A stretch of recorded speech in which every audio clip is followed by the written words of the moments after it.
other guests. And to all of you, hello and a very warm welcome also. My name is Sewa Kotoyosin. I work with Ecobank and I'll be your host for today. They say when in Rome, you do what Romans do. We're the center of the world today in the town called Tema. So we'll do what the Tema people do. We'll speak a little Ga.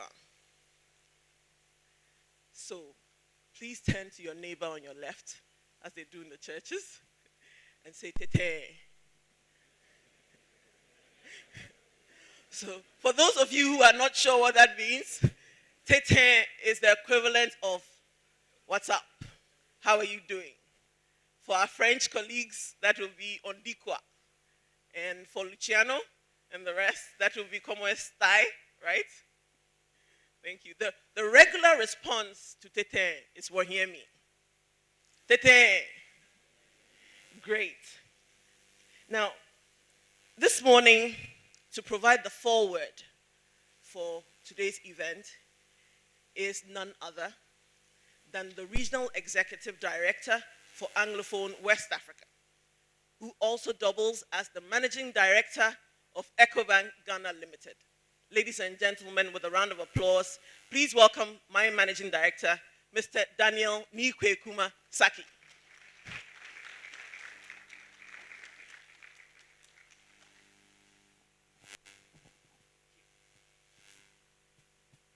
I'm supposed to use this one too.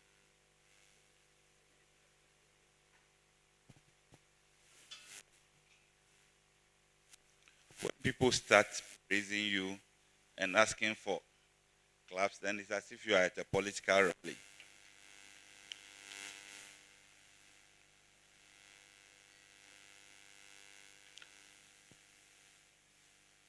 Representatives from governmental circles, from the Transport Ministry, our collaborators from Ghana Maritime Authority, Ghana Ports and Harbour Authority, the Ghana Shippers Council, MPS, Ghana Revenue Authorities, the Executive Vice Chairman and members of the Ghana Port Operators Association, and executives of the various groups gathered here, my fellow colleagues from Ecobank, our partners from the media. Good morning once again. I bring you greetings from Ecobank. I think my colleague Sewa has outlined nicely why we are here this morning. We are here because we at Ecobank see this gathering as very important. Why do I say very important? Because it brings together collaborators from the regulatory side, practitioners from the shipping side, practitioners from the clearing and forwarding side, from the transport side. So we virtually have everybody who is a who and who in shipping here. And where everybody is gathered. And one thing that is synonymous with all the sectors, all the various players, is that there's money involved. Whenever there is money involved, then we are around the corner just to help you keep the money safe. We are around the corner just to help you facilitate the payments. We are around the corner just to help you receive payments that you are expecting. And finally, to offer any support that you will expect.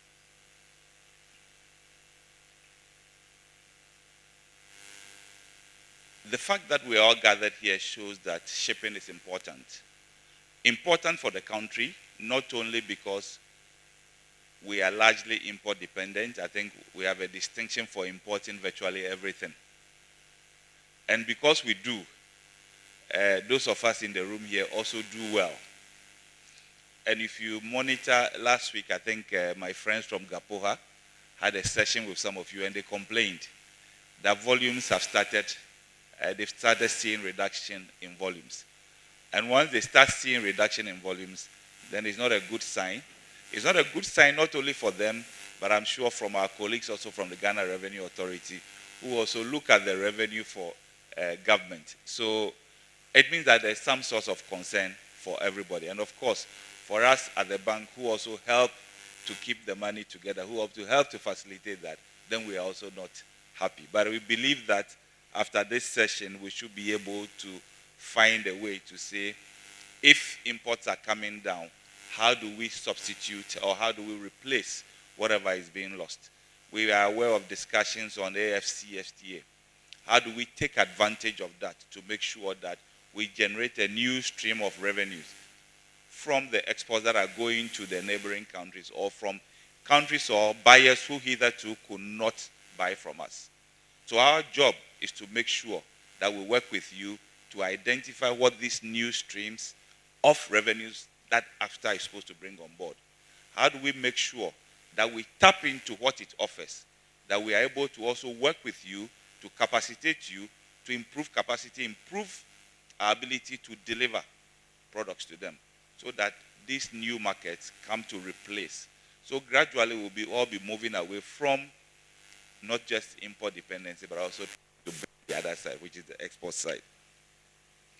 So shipping is important, one, because of our very nature, as I said, in being largely independent, import dependent. The second reason is also because Ghana has access to the coast, and our neighbors who are landlocked, also for the same reason, rely on us. And I'm sure that some of you play a role in facilitating the export of goods from landlocked countries and also the imports that they have into their respective countries. So we play a role in terms of providing some connectivity with the countries around us, and that role cannot be diminished. I don't want to add issues about infrastructure. I think we've seen infrastructure come up strongly at the port. If you've been to the port 10 years ago and you go there today, you will not recognize it. That speaks to the investment that have gone in, and some of you around here have been central to that. Okay. So when we put all this together, we then also look at today, one of the common themes is that whatever we are doing should be green. How do we promote sustainability in what we are doing? I think that those are areas we can also work with you. But then let me just come to the core of what I wanted to say, which is, what do we have to do with this? We at Ecobank have seen ourselves as central to the shipping industry. If you go back to when we set up a dedicated branch in Tema just to handle your payment needs, and the payment needs can go from payments to the Shippers Council, payments to GAPOHA, payments to Ghana Revenue Authority, payments to other organizations that you interact with.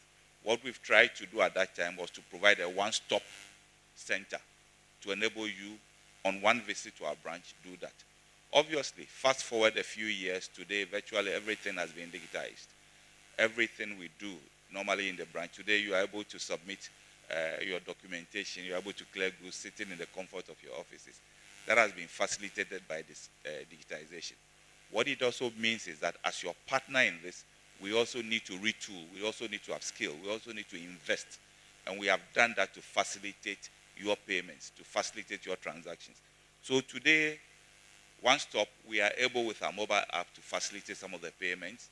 And for those of you operating at the lower end of the money, of the curve, where most of the payments are fragmented, are small, our mobile money proposition is able to do that. So we have a track record of having served you from where we started with a brick and mortar structure to having moved on, and as you modernize and improve your ports, as you modernize and improve your services, as you modernize and improve your collection mechanism, speaking to my friends from GRA, we have worked with you to partner with you along that journey. So we leave here with one promise, that we will be here to partner with you, we'll be here to work with you, we'll be here to listen to you, and as we listen to you and the challenges that come, we want to come up with solutions. We want to come up with solutions that make your life easier. One of the challenges that has come, that we see today, is the fact that you probably will need to bridge a payment. You need to make a payment. Goods are delivered to the importer before he makes payment. We are there to provide that liquidity support. And it's become even important today, as we see inflation is around 50-something%. And you can't wait probably 2-3 months before you receive your money. You can't wait before you conclude the transaction. Your bank is there to partner with you, break that gap. Your bank is there to provide enabling solutions to enable you fast track the process.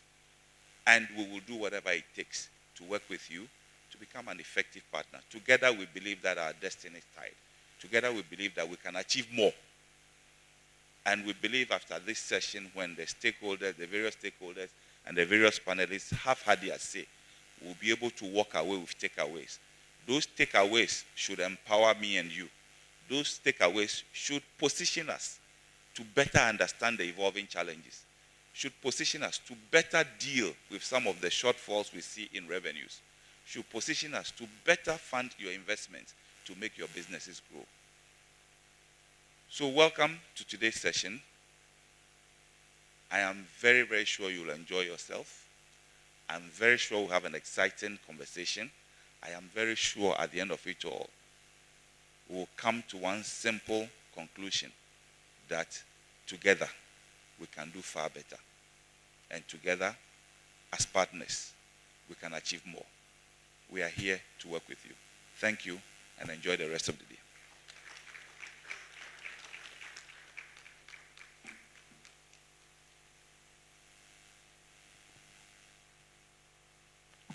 Thank you very much, sir. Thank you. Thank you. Thank you, Dan. First in today's agenda will be a panel discussion on the shipping industry and its outlook in a post-pandemic era. To help us dissect this very interesting subject is a much respected individual within the shipping and logistics industry. He has built an illustrious career that spans more than 2 decades. He has developed and implemented novel ideas. He has influenced and trained professionals in this space, and he continues to do so as he serves as founder, chairman of Kadasmi International. He's big on serving his community. Ladies and gentlemen, please let's give it up for Mr. Adam Imuru Ayana. Mr. Ayana will be joined by Mr. Emmanuel Chinubwa Andam, the Assistant Commissioner, GRA Customs Division.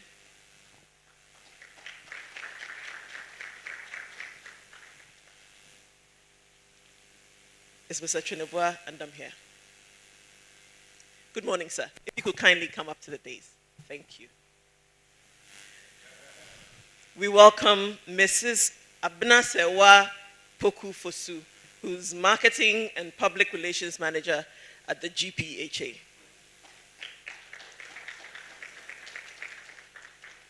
Good morning and welcome. Mr. Fred Asiedu Date is the Head of Freight and Logistics at the Ghana Shippers Authority. Mr. Date, thank you for coming. And then finally, Nana Kwabna Boache Boampong, who's Director, Maritime Services Division from the Ghana Maritime Authority. Good morning, Nana. At this point, I'll hand over the microphone to Mr. Ayana. Oh, you have yours? Great. Mr. Ayana will be moderating this session, and so we'll leave it to him now.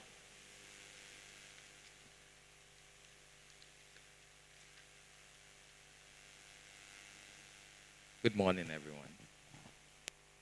Thank you for honoring this invitation. And like we said, shipping creates opportunity for global commerce. And hearing from the MD of Ecobank, they're also there to support global commerce. So it makes it all exciting. This is the first panel discussion. And like it was said, we're looking at the outlook of Ghana shipping industry amid the post-pandemic uncertainties that came with it. And still we are not sure of what is going to come ahead. And I think it's imperative that we learn from the past and anticipate what might happen in the future and get ourselves ready for it.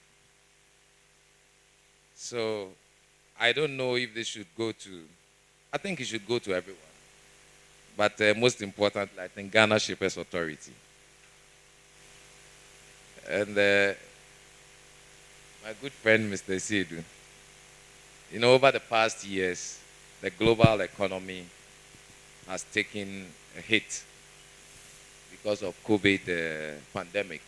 We all experienced it. And this has been exacerbated by the recent geopolitical tensions.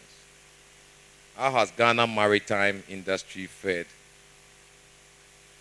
amidst these challenges? What is the Ghana Shippers Authority's view on the industry? Right. Thank you very much. And I'm grateful to have the opportunity to be on this panel. I think the issue that we are discussing today is quite topical. When global shipping was hit with COVID, the ripple effects went everywhere. It was global. Ghana was not exempted from it. And as we all realized, with COVID, we had instances where containers were locked up at locations, and as a result of that, we had issues also again with COVID. We had lockdowns and other things. That translated into a sharp rise in freight rates. So for instance, those of us who do our business to the Far East, China specifically, were paying something like 3,000, 3,600 per 40-footer container. But with the onset of the pandemic and its effects, freight rates jumped up to somewhere in the neighborhood of 13,000 per TEU. Not only did the rate go up, but it came with associated delays.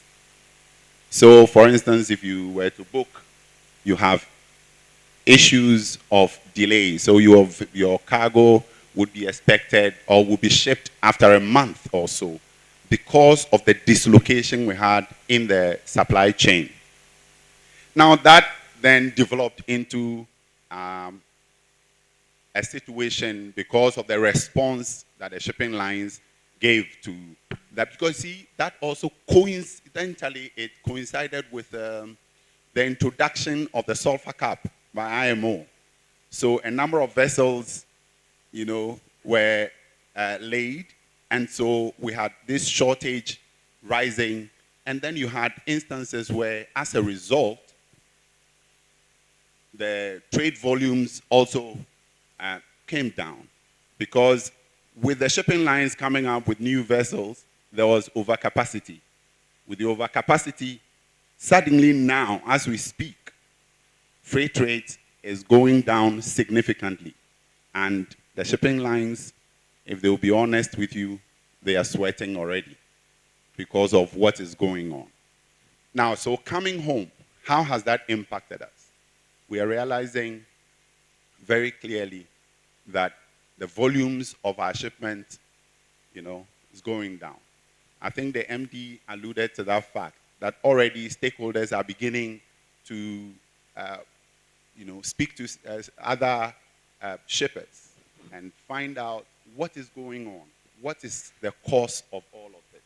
So all of this is feeding into the current situation that we have. And I'm happy that we're having a discussion like this, because I believe it would unearth some of the challenges, and then we'll see how we can move forward and address them. Thank you, GSA. But do you think, how do you think, just the follow-up, how do you think Ghana fared in all this? Because like you rightly stated, unit containers were locked up elsewhere, and not just containers, because I think we have also bulk cargo, etc. When you leave them out, they always feel pain. Those who deal in bulk cargo, we have to give them also the greatest of respect. They also played a key role. And how resilient, were we ready? How did we manage the situation? Because once we know how we managed it, it would help us to chart the path going forward? No, so I believe that we're all aware we were not prepared for the pandemic. And consequently, as the pandemic came, it was a shock to everybody. And the effect of that is that the shippers were unable to deal with the rising cost. That was a major concern for shippers. They could not deal with it because nobody expected that we're going to have this issue coming up. There was the issue of a container shortage. Nobody was expecting that. And so, for instance, you had shippers, especially exporters, who were expecting to have empty containers located at their farms. And that wasn't coming. How would they ship perishables like that? And so some, because of delays in shipment, lost contracts.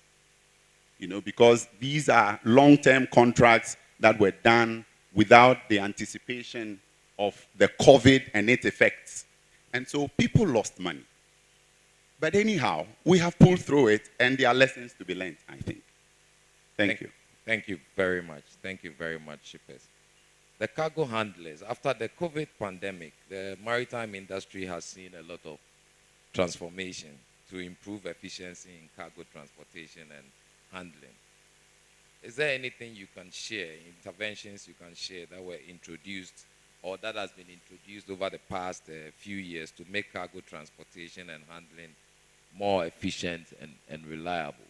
And I think with this, I wouldn't just leave GPHA to play this. I mean, this also affects everybody. It's had a role to play or has a role to play. So both customs and GMA, I think you have to also support GPHA in this. But GPHA, over to you, Yolati. Thank you, Ms. Ayana, and good morning, everyone. A special one goes to my uncle, Mr. Yauchi. In case of anything, I'll come hide there, so look out for me. Well, Ms. Ayana, I should say that, as Mr. Adati said, we did manage, yes. When we heard about COVID as the Port Authority expecting to grow cargo volumes, we started the sensitization in the port community to prepare us for what we were envisaging. And therefore, we did all the sensitization and plan and put in place mitigating factors even before the first case was recorded in March of 2020. And because of these measures and the fact that we had worked with the stakeholder community to ensure that in 2021, we didn't experience a drop in cargo. We rather saw 19% growth in the cargo. It is after that period, the 2021 and the 2022, that we began to feel the pinch of it. There was a drop in the bulk, as you said, if we leave them out. Majorly, it was a drop in bulk cargo of cement, gypsum, wheat, and then some petroleum products, which were coming from the bulk region, that is Russia and Ukraine, leading to a 12.6% drop in cargo. And that trend has continued even till now, which is where the concern is. So for us, we did introduce some measures post-COVID, and we should all be thankful that we had the paperless port clearance in place in 2017. Otherwise, I shudder to think how we would have managed when COVID struck. Because that system was there, and then 2019, we had the custom single window icons. We were able to build on it. And then the Port Authority also did introduce the e-vessel booking, allowing the shipping agents to declare the documents on their vessel before the ship arrives. And plus the e-payment systems that, together with Ecobank and some other banks we rolled on, we have been able to navigate the post-COVID clearance chain as it is. And but for our own economic challenges as well, I think we would have done better. Thank you. Thank you very much. So what you are saying is post-COVID, we've been more efficient and rely our few inefficiencies that we had in the past. Yes, the e-systems have come in to help absorb some of the challenges that we would have faced post-COVID. Thank you. Listening to you, what I hear very clearly is that collaboration in the industry is very key. Unlike sometimes what I always termed as noise in the industry, it's very important that as a business community, we see ourselves as working together in Georgia. There would always be challenges. There would always be problems, like you are saying. And I think I witnessed quite a number of innovations that GPHA or interventions that GPHA really put in place together with shippers to make cargo move. The shipping lines, yes, they are not sweating yet. They will be sweating, but I don't think they are sweating yet. But I think we have to also really appreciate them, because at the point in time when cargo was stuck elsewhere, they were sailing blank. And when they say a shipping line is sailing blank, that means this shipping line is coming with cargo that, I mean, at the end of the day, the cost, I mean, they take the cost because they don't get the volumes that they have, but they have to also make sure that global commerce still keeps going. So it's one lesson I'm learning from the two speakers so far is that collaboration is important in the maritime industry. And now that Ecobank is also coming on board, then we are trying to actually cement the total supply chain, because you need all the players. You need the handlers, you need the... We haven't heard from the authorities yet, those people who regulate everything. We haven't heard from them yet, but we'll see if we would also get them on board. Customs, I think this same thing goes for you. What interventions do you think customs put in place during this era, and what should we be looking forward to going forward? We know you always talk of ICOMs and you hide behind ICOMs to do all kinds of things and punish all of us, including our brothers, the clearing agents, and they say it's paperless. Is it really paperless, or is paper and ghost paper? So if you can shed some light on what you think you have done that has improved the system, and what you still want to do, or what you have up your sleeves for the maritime community. Thank you. You say ICOMs. We are not hiding behind ICOMs, but that's the reality. Freight forwarders are around and they know what is happening. Before ICOMs, people will pile a lot of documents coming to you. Even check is a problem. COVID, our management sat down, brought some implementation, and now basing on post-clearance audit, intelligence gathering, targeting and profiling. For post-clearance audit, the freight forwarders around understands it. After clearing your goods, we give you the mandate to clear. We contact the port of shipment.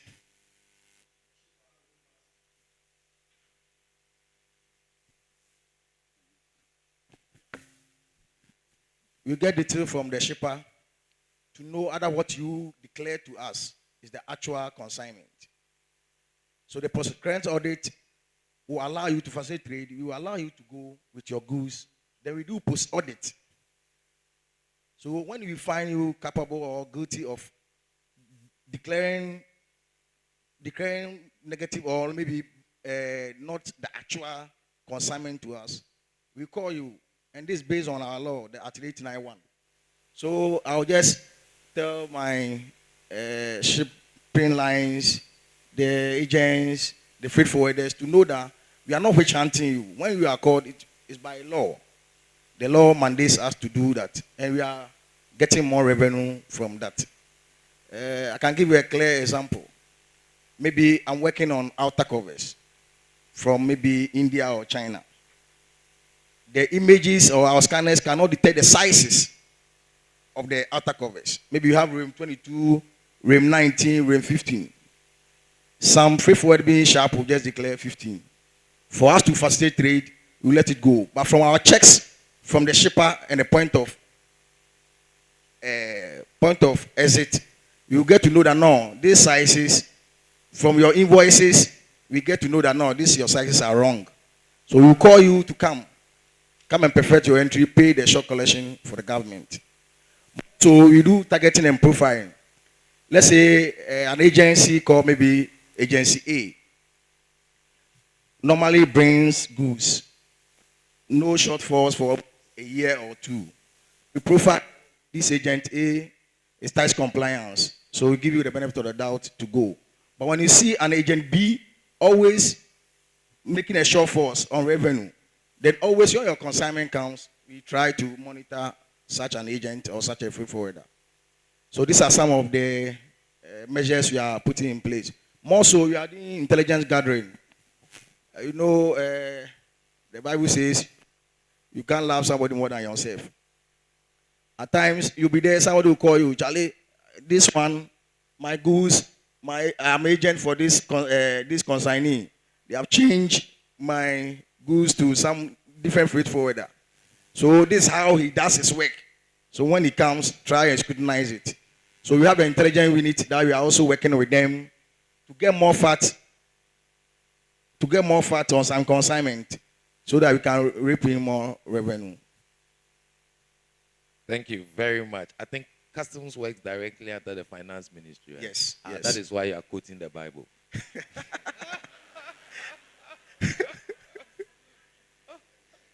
That's interesting. Customs, I hear, we hear what you are saying. And, I think it's imperative that our industry takes away some of the words we use. Because I hear you, we are talking of collaboration, and I hear you talking about when we catch you and the guilt, and sometimes it doesn't augur well for us, because at the end of the day, what business goes through, you guys have no idea. If we start quoting the Bible to you, I'm sure we'll go to Lazarus, you give us back all our taxes, No. But it's good. But some of the challenges I think everybody faces is every now and then we hear that your systems are down. And all we hear is, that it will be up very soon. But you don't compensate people for that. You are always looking at how to catch them and 15 and rim 17. No, we are not in charge of the system, although it's icons. As you are saying, it's a collaborative. You see, I told you that they hide behind icons. You see, our network system in Ghana, we had a little challenge. But the coming of ICOM has helped a lot. Now you can, as you said initially, you can sit at the comfort of your home, know your duties of your vehicle, of all items, to avoid demurrage. Because at first, goods will come, the agent will come and say, oh, now there's no money. I want to go for loan from some banks. The collateral, a lot of things. But now, as the goods are coming, before the goods, when the vessel arrive, you know what you are supposed to pay. So you make provisions towards that. And within 48 hours, your goods are off from the port. So the network system is something that happens, maybe not always. Just some few minutes, it will be over. Thank you very much. GMA, I think you want to add something and help us. Okay, so thank you to Ecobank for this platform. What I wanted to add was where globally we are moving to when it comes to the clearance of goods and the use of maritime single window. As you may be aware, there was an amendment to the facilitation convention of the IMO, which comes into force in January next year. And by January next year, every country is supposed to have a maritime single window in place. And it should be a proper maritime single window where you have a one-stop shop. When the vessels are approaching, they send the compendium, the file compendium, that is the documents that are supposed to be forwarded to the public authorities in the port country. And so we would need to up our collaboration to ensure that Ghana has a single maritime window where everything is done and done appropriately. And so in this state, we are, as a maritime authority, we are reviving the National Facilitation Committee of Ghana to come up with the modalities and ensure that indeed we have just a single maritime window to facilitate trade, and so that we will be in compliance with the International Maritime Organization's facilitation convention come January 2024. Thank you. Yeah, so thank you very much. This is also look future, which is one of my last questions. But you spoke of what I'm not hearing some of the interventions that you guys have introduced or assisting the system with. All I hear the authorities talking about is the law and the law and the law and the law. Apart from the law, what are some of the interventions that you think you have introduced to assist the maritime industry? Right now, you are lucky that you have the banks also coming up. And when there's money, that means everything can be done. Although we are saying, but you have these people sitting there. So what are some of the things that people can take from here and after say that, whoa, now we can go to GMA office and go and have a chat with them and know what is happening, and so that we'll also know our role. Customs, this also goes for you. Don't think I've left you off the hook. What are some of the things? You know, it's not always about regulation and law. And what are you doing to help commerce? Okay, so our major preoccupation has been to ensure that we have a safe and secure maritime space for businesses to thrive. Right? So if you would reckon, piracy incidents in our waters have subsided significantly in the past two or so years. We have not had any records of piracy.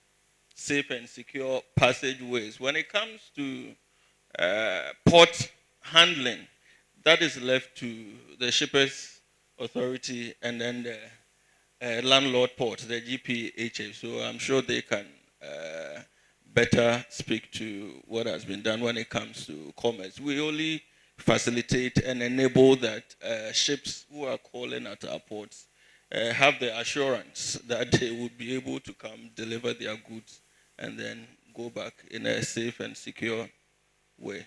Thank you. So you handle the risk from the seaside, so that vessels can come in. But I know you are itching to tell us some of the interventions, because I know you have been drivers of the industry. But I think our time is also. Do we have time? Just 4 minutes. Wow. Okay. We'll do justice to 4 minutes. This is a true. I mean, this would go to all of you, because we need input from all of you. With where we've gotten to, obviously there are risks in the industry, you know, and we should be expecting more risk. I understand. I mean, the global landscape is not the best currently. We know it gets bad before it gets better. In our industry, in our area of operations, what are some of the risks that industry players should know, and how should they position themselves better? Both from your side, you are saying that you are keeping our seas very safe. We are happy. Anytime we hear piracy again, we'll come to you. I'll take this note of this. Ghana Ports and Harbors is saying that they have invested through their partners, MPS, and I think Ghana Ports themselves are also investing in infrastructure, like the MD alluded to. And customs, they're lost. I don't even know what I should even ask them again. But customs, what are some of the risks that I know you have mentioned that we should be careful how they enter their goods so that you can make more revenue for Uncle Ken and the rest of us. What are other things that they should see to and position themselves to mitigate some of this risk? And then, Uncle Isidu, since we have 4 minutes, when they finish, it's all coming back to you. What are the pointers for players in the industry? What should we look forward to from now as we sit here, going into 2023, end of 2023 and end of 2024? And then whilst you tackle that, please, let's highlight some of the interventions that we think our government have also come to help. in this whole post-COVID, pro-COVID, all COVID issues? Thank you. Okay, thank you. We are being pushed by the government. We are authority and we are the government. So whatever the government says is what we do. Anything that we do should be in confines with the Act 891. Now there's a law that says when you are owing the government or when you are owing GRA, you can be prosecuted. So we are bringing those measures to deter people from owing, especially transit trade. Those goods going on transit, diversions comes in. And I think industry players here knows what happens. Now the authority is saying when you transit goods and you divert it, you'll be prosecuted. Because the government needs money to do roads and other infrastructure. More so, we are saying if you have any information concerning revenue leakage, try and inform custom division. If not TEMA, at least our head office is there, so that we can do our best to get more revenue to help the government in his dealings. Thank you. Well, thank you very much. I think the uncertainties that face us are enormous.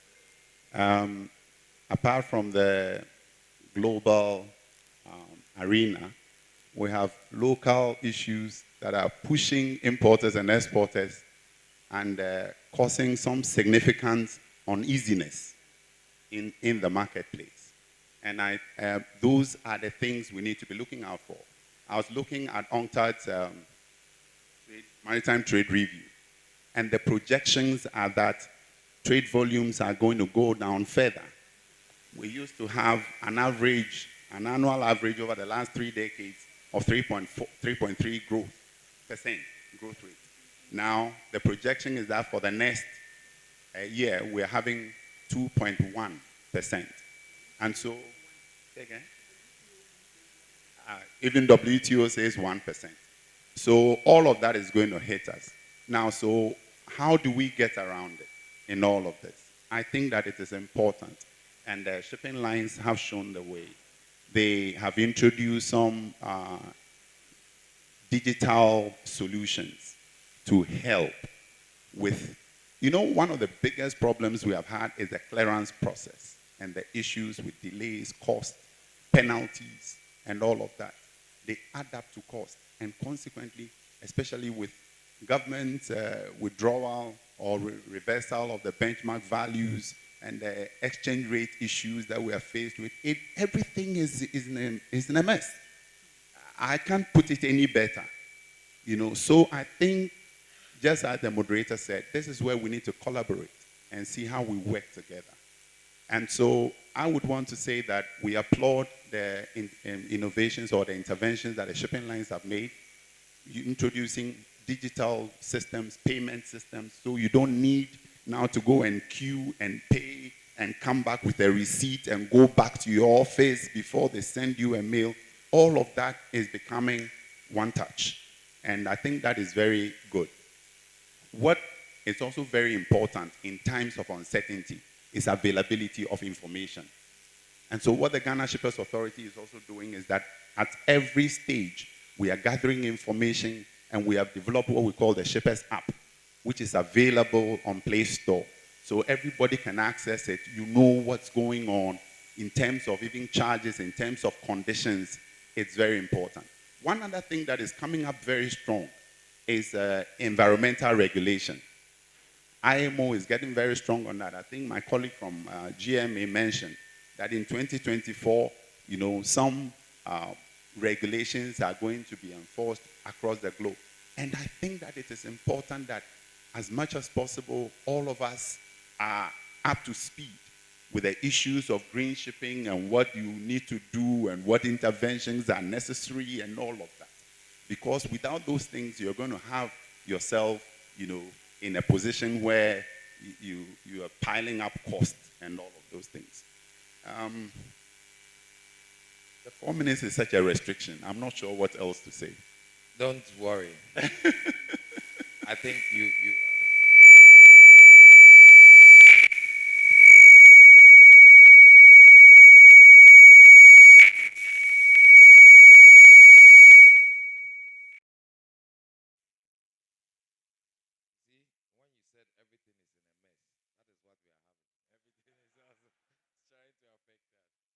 I think the panel has done quite well to address some of the issues. I think we have a focus here.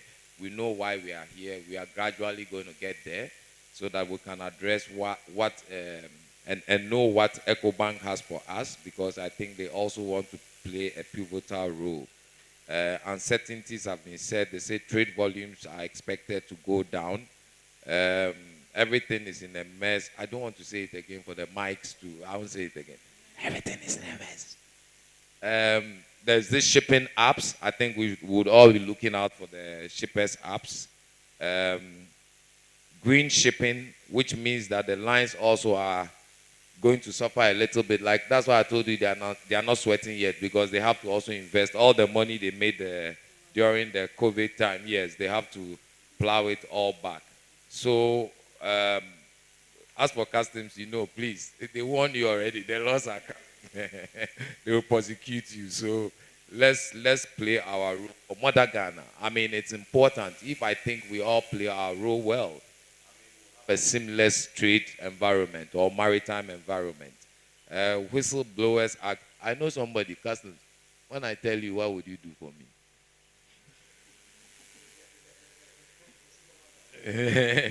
But I think all we've heard here is everybody is trying to do their best, and we should also remember that there's going to be more investment in the industry, and it's all towards the maritime sector, and it's all towards making the playing field even and conducive for all of us. So let's all get together. Let's not butt heads.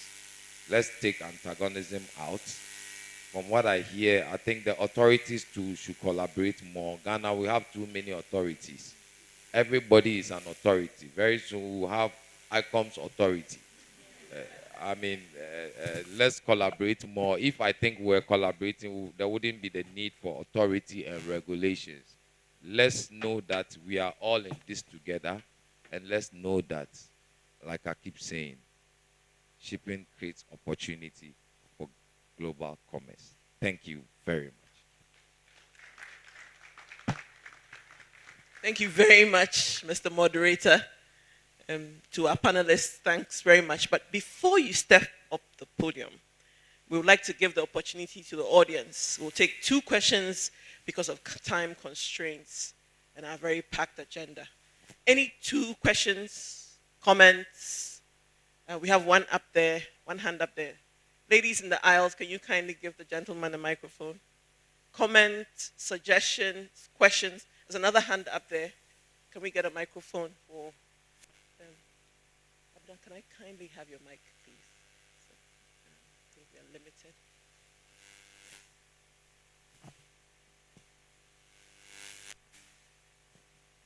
If you could please mention your name, the entity you are representing, and then go ahead with your question or comment. Thank you very much. My name is Samuel Adi. Hello, Mr. Adi. Yes. Which position, sir?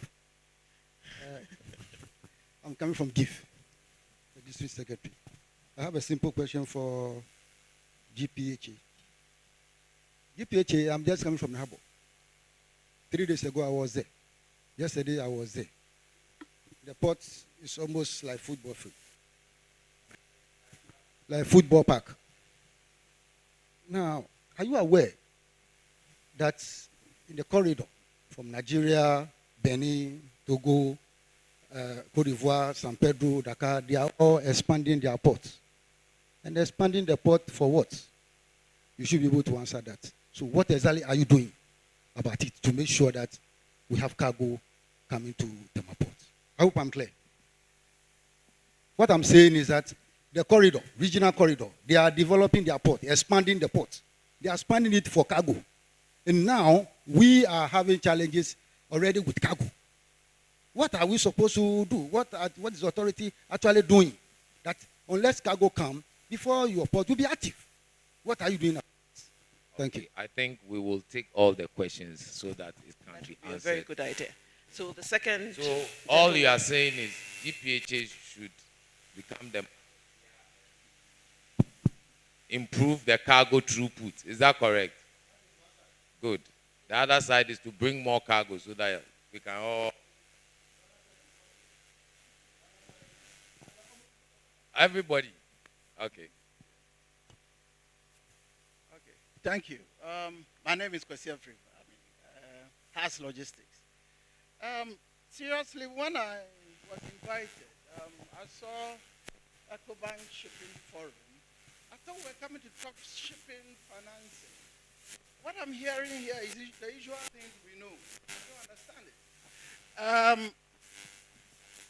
Purpose of gathering, keynote address. I'm not seeing the shipping financing. Why we? I run a company. My company's name is House Logistics. I need money. I can see customs, I see Shippers Authority, I see GPHA, I see Ghana Maritime Authority. They don't need money. We need the money. So it's cargo handling. What are the stevedores? What are the shore handling companies? Agent. Why are we? That is my point. I'm looking at it and I feel I'm wasting my time here, to be honest with you. Because we need money, Ecobank. Let us be focused. Ecobank Shipping Forum. And we are talking about procedures. What has it got to do with Ecobank Shipping Forum? I'm sorry, but maybe I'm being harsh. But please, let's focus the discussion and because I need money. Ecobank, you know, I've applied to you. So I thought I was coming to hear something. Well done, my good brother. Anyway, I think it will be addressed. Yeah, but you see. No, it will be addressed in the sense that when the MD started, he gave a hint that Ecobank is now ready to finance the industry. So, and they don't understand the industry very well. So this is a way for them to better appreciate and understand what is happening. Then they will proffer some solutions. So I'm sure the MD is here. Don't worry. After we would let you. If the MD is here, let me address him. The panelists will not give you the problems we have. And the needs, what you want to hear, this panel will not give it to you. That's the truth. They don't need money. I've told you, these are state agencies. We need the money. Hear us. Anyway, I'm here for just a short time, but just to pick your imagination. Thank you very much. My name is Paul Sentoma from Adego One Shipping Company. My question goes to GRA. By that I mean customs. Mr. Commissioner, I heard you say you prosecute people who owe. When someone owes, is it a criminal case or is it a civil case? Under what circumstances do you prosecute people who owe you? So that if I owe you here, then I should expect that you are coming to prosecute me. Can you elaborate on that? I mean, can you explain why, under what circumstances that I owe and you want to prosecute me? I take that to be harassment. Thank you, ladies and gentlemen. Thank you. So we asked for 2 questions and we have 3, so I think we have. Okay, so I think the panelists will do justice to. Thank you, Mr. Moderator. Mr. Adi, as a port authority, our interest is the growth of the cargo through our ports. And that's why we've invested over the years. It's unfortunate that the cargo is not coming as we would want it to. And the best that we in our position can do is to continuously engage government, which we've been doing. Because we watch the cargo throughput, we send our reports, we have our minister, and that's the more reason why we even further went to engage the industry players last Friday. Because it's not that we don't know the issues, we do know the issues, but we wanted to hear from you and put all the issues together and once again meet them together with the Parliamentary Select Committee on Trade and Industry and listen to what they also have to tell the industry, because everybody can see that things are not as they should be. So it's not that we are not concerned. We are very much concerned because we also have a mandate of employment and we have a lot of people to also see to their well-being as much as develop the port. We are very concerned. Thank you.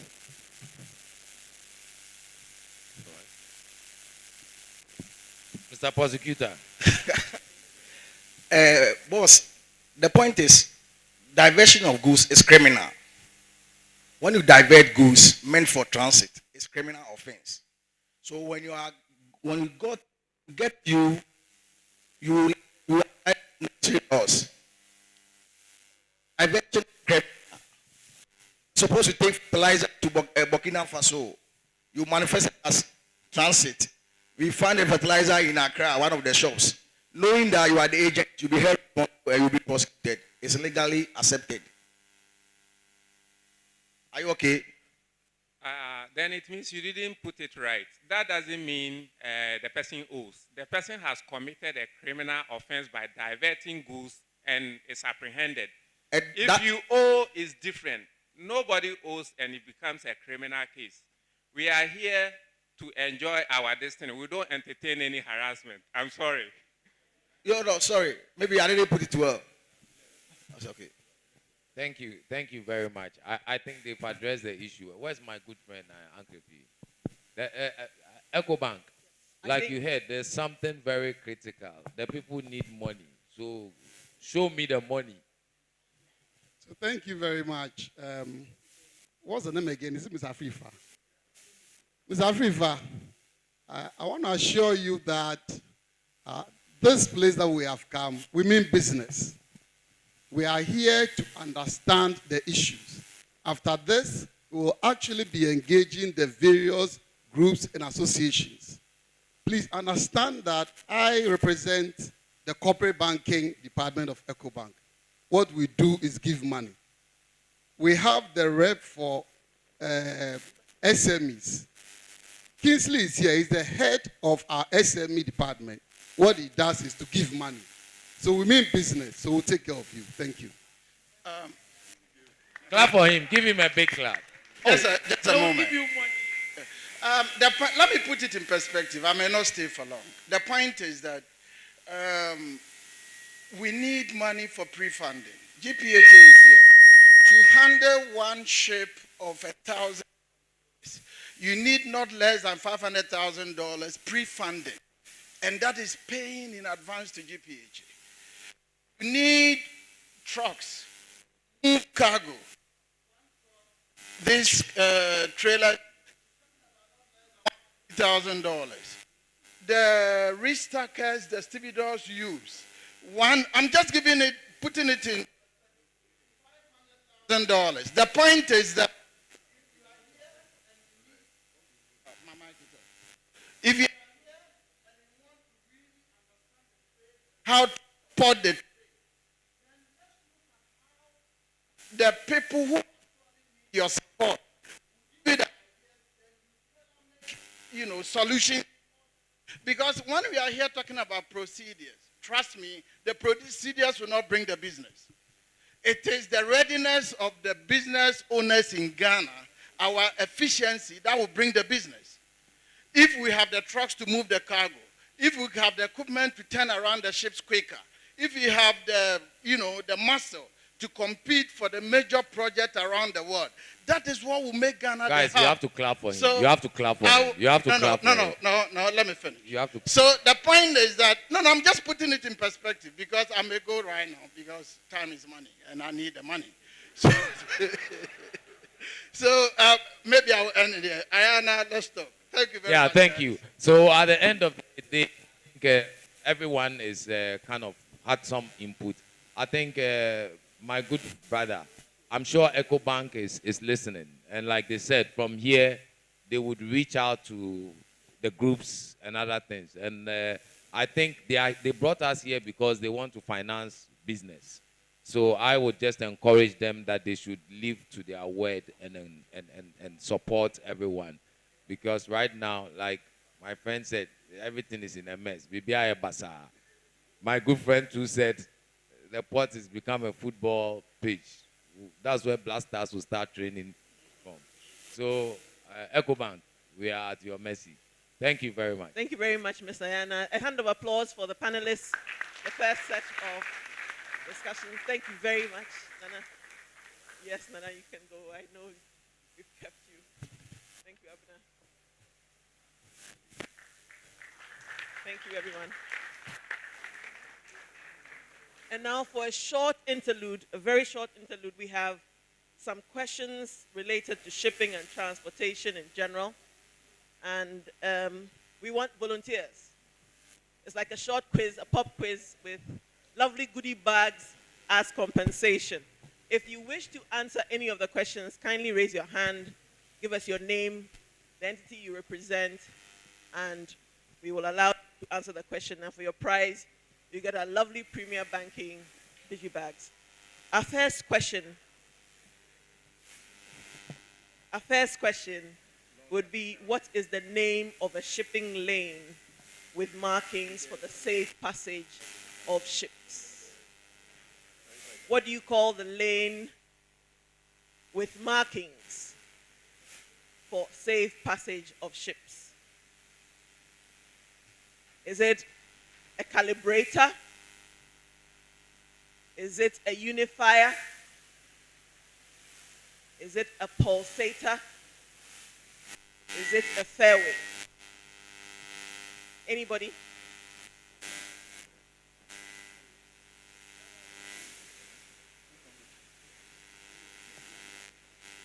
Anyone?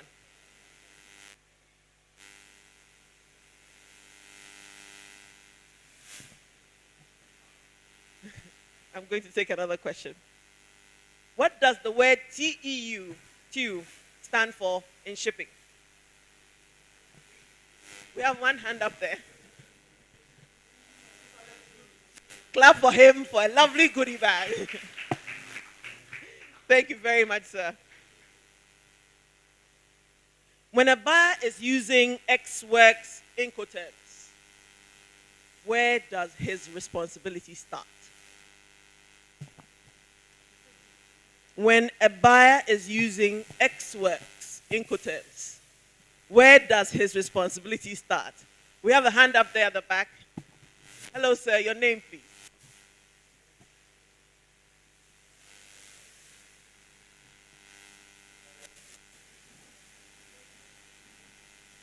Sorry, we can barely hear him. Sorry. My name is Philip Bedumensa from Achak. The buyer's responsibility starts from the warehouse of the supplier or the manufacturer. When a buyer is using Ex-Works Incoterms, where does his responsibility start? It starts from the warehouse of the manufacturer or the supplier. Of the seller's premises. Excellent. A round of applause for him. Thank you very much. I'm sorry I didn't hear you before. Thank you so much. Thank you. And one last one. Which of the following is a receipt for goods received and evidence of the contract of carriage and document of title? Is it a manifest? Please raise your hand. Is it a dock receipt? Is it a customs declaration form? This is a receipt for goods received and evidence of contract of carriage and document of title. Is it a bill of lading? Yes. Bill of lading. Very much. And for the winners today, thank you. And for all of you for participating so actively. We are so grateful. The next group to join us on the podium should make Mr. FIFA a little happier if he's still around. These are captains of industry, and they'll be joining us to discuss the interventions that they have put in place within the industry for a more efficient cargo handling process. We will have, joining Ms. Diana once again, Madame Agnes Avoga, who's Customer Services Manager at the Meridian Port Services. Please, with a round of applause, let's welcome Madame Agnes Avoga. Mr. Isaac Ampoma is CFO at Consolidated Shipping Agencies. Could you please join us on the days? Thank you. Mr. Daniel Quist is Accounts Receivable Manager at Intermodal Shipping. Mr. Daniel Quist, good morning, sir. And finally, my friend, Mr. Luciano Falconi, who's the owner representative of Grimaldi Deep Sea. Ms. Ayana, please take us from here. Thank you. Madame Agnes will be joining us shortly.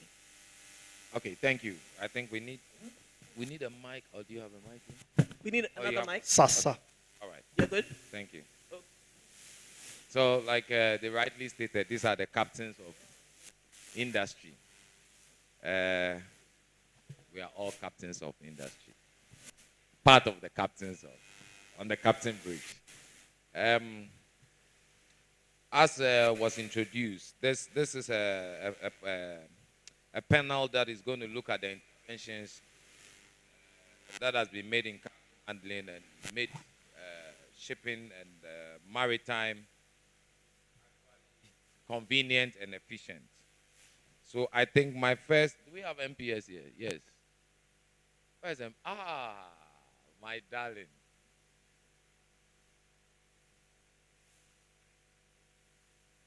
Let her sit, because I think the first question would go to our dear lady. After COVID, the maritime industry has seen a lot of transformation. I think we all attest to it. Apart from laws from customs, we've seen a lot of intervention and transformations to improve efficiency in cargo handling. Can you share which of such interventions introduced over the past few years has been quite impactful to cargo handling and more efficient and reliable? That has really also impacted the end users, so to speak. Okay, good morning. My name is Agnes Avogan, the Customer Service Manager of MPS. Before COVID, MPS started, as if we knew, so we started planning because we had the, to build the Terminal 3. So by the approval of our shareholders. So we started from T2. T2 is the Terminal 2 in the main harbor. We started the automation of our processes, such that no clearing agents will go around with papers to MPS office just to take an invoice on the counter, go and pay and take what we call entry permits, which is a lot. So if you have like 100 containers to clear, you have to take A4 sheets, 100. So we started the automation from T2. So when Terminal 3 came, we set off in June, and we rolled the whole full automation, and COVID, I can say COVID is a blessing in disguise to what we planned doing. So we roll it out, and now MPS, you as a customer, clearing agent, freight forwarder, you see it in the comfort of your home. You generate your own invoice. You make your payments. We have partner banks, and you book appointments. Unlike previously, you finish paying and you just allow your trucks to go into the port and then congestion here and there. Now you book appointments. And how did we do that? We gave training to our stakeholders, which are the freight forwarders and some self-declarants. We gave training to them. We went to their doorsteps. We organized forums like this one. We explained to them what we wanted to do, and they all embraced it. So it was such an easy process for us, and we now can fully say that our processes post-COVID has yielded so much results that customers, if you come to my office, unlike first, the whole place is congested. But now, I sometimes ask, where are they? Because after training them, we give them credentials. We created passwords and user IDs for them. So they go to our portals, they generate their own invoice, giving their own date as to when you want your container gated out. And you make payments. If you want to pay through our 10 partner banks, Ecobank is one of them. Ecobank is my baby and they're doing so well. So you pay through your banks, either through online payment, through Momo or mobile money payment, which Ecobank has just finished configuring it, and they have their USSD code. And then you go on the TAS. TAS is track appointment system, and you book an appointment. We have time interval of 3 hours. So if it's 9 o'clock, it ends at 12. And those processes has really helped. So now customers can sit in the comfort of their homes, their offices, and work with MPS so smoothly, provided the risk level of the containers by GRA is throughput that if it's green, it's just like traffic lights, you pay, you do everything, you carry your container through the scanners and you are good to go. If it's yellow, then they will ask you to go to the examination platform, and if it's red, that one is automatic, you would have to go to the exam. So MPS, we were really prepared, and we've rolled out the process and it's actually working. Thank you very much. I think everybody can attest to that. So what you are saying is you've brought a lot of efficiency into our cargo movement processes through our ports, and you've made things easier, even including invoicing.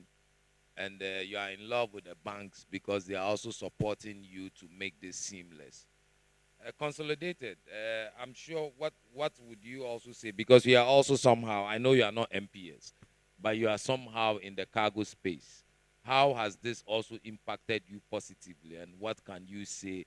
Maybe we could also learn from it, or Ecobank and other people can learn from it and make it even more efficient. Thank you very much, and good morning, colleagues.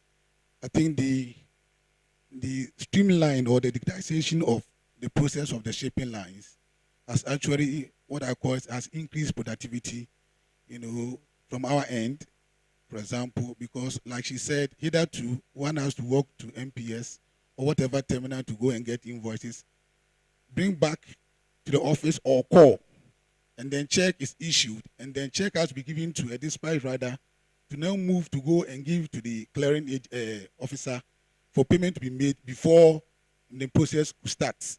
But ever since this thing went online, just like she said, you just sit by close of your machine or go through all the processes, payment is effected. We normally use the Ecobank platform for the payment, so it has made the payment process very easy, convenient, and reliable. And I think it's very, very helpful. Thank you. Thank you very much. My dear Grimaldi, what has the transformation in payment related services impacted your operations? What are the challenges experienced by your organization and your customers that you think may require, if there's no solution already, they may some new solutions, or if there are solutions that would enhance those solutions? Okay, thank you. At cost of being repetitive, same thing. I mean, COVID has been also an opportunity, apart from a disgrace. But it's been a great opportunity for us to handle customers from their own office. We don't have queue again. We don't have papers again. We are able to provide a copy. During COVID, also the original bill of lading were stopping moving around, so we were using telex and seaway bill. So we have been able to provide estimate of invoice even days before the vessel arrival. We have been able to provide copy BL for which they could start the custom process on time, saving some money for demurrage and other costs, storage. So there's no queue, no papers. They can ask for their delivery order in time, and we can monitor that all the requests for the delivery order are exhausted, are consumed in line. I mean, there's not again, when you make a request on on a system, there is a timestamp. So there is not again someone that can come and say, oh, please, let me jump ahead of another customer. Everything is monitored, and there is an automatic red light. And we have been also, I think, lucky that we found here in Ghana an IT company, an Indian IT company called Odex, which did an integration with the banks.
Side.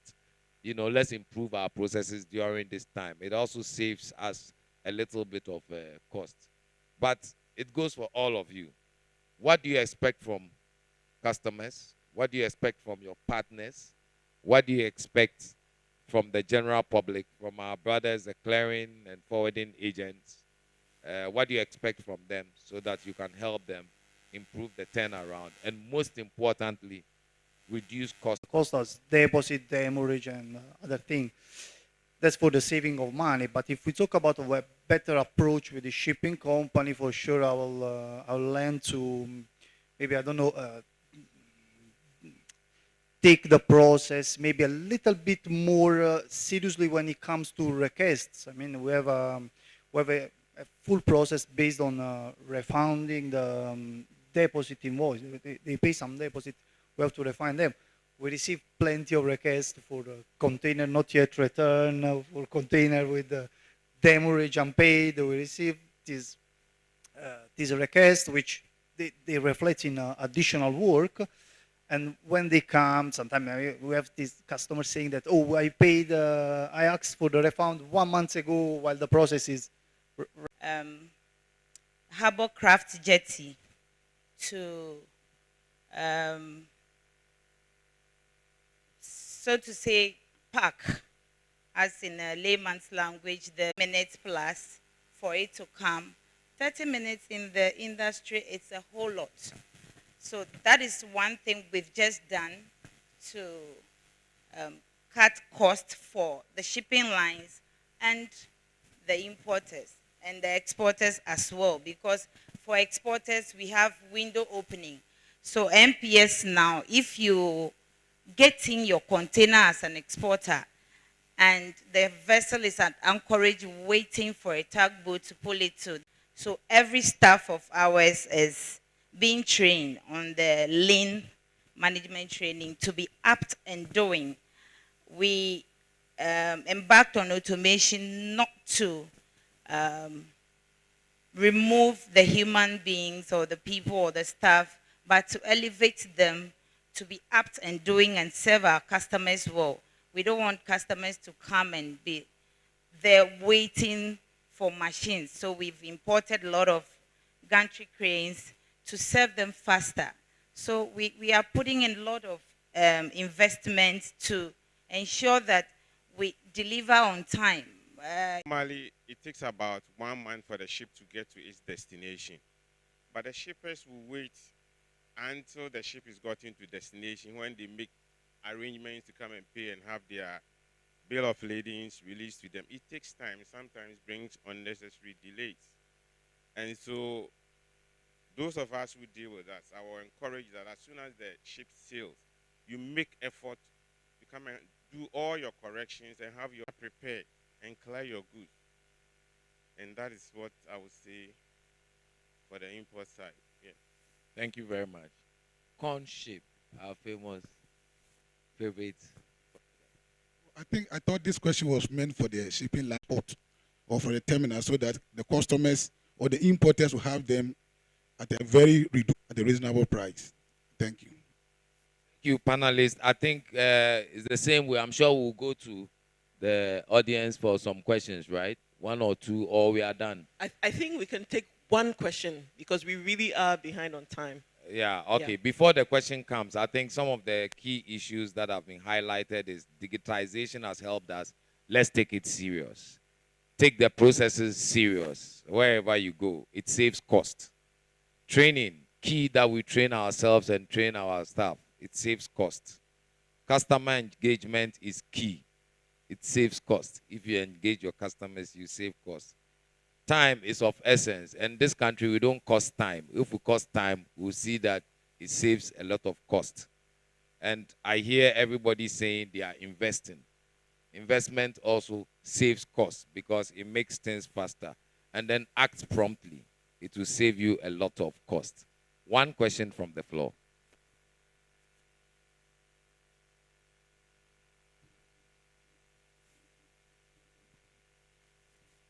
So my name is Mabel from Association of Customs House. Yeah, why are you laughing? We want to thank Ecobank for this forum. I think. Mabel, if you could kindly please raise your voice. We want to thank Ecobank for this forum. It's a step in its right direction. But mine is not a question. It's a feedback for Grimaldi. Yes, we are able to sit in our offices and get the invoice. We are able to pay through ODEX. But when it comes to the release, it takes a lot of time compared to the other shipping lines. Some of the shipping lines, before you even leave your BL with them, if it's an OBL original, before you get back to your office, then the release is done. But with Grimaldi, you can follow. Like what? Well, how long are we talking about? Shipping line release. Yeah, no, I mean, how long are we talking about between your request and the time you get your releasing? It can take hours. Hours? Yes. Compared to, yeah. Hours. Sometimes I mean, it can take the whole hours day. is fine. I thought you were. No. If we talk about 2 hours, I mean, I think it's good feedback. It's a feedback, so I wasn't expecting no, you. guys. No. Let's not make. I mean, he's taking it. Okay. Let me apologize first of all, and I will say something. If you, when we close here, if you give me your name and your company, I'll go through it and I'll check the average of your delivery order with pleasure.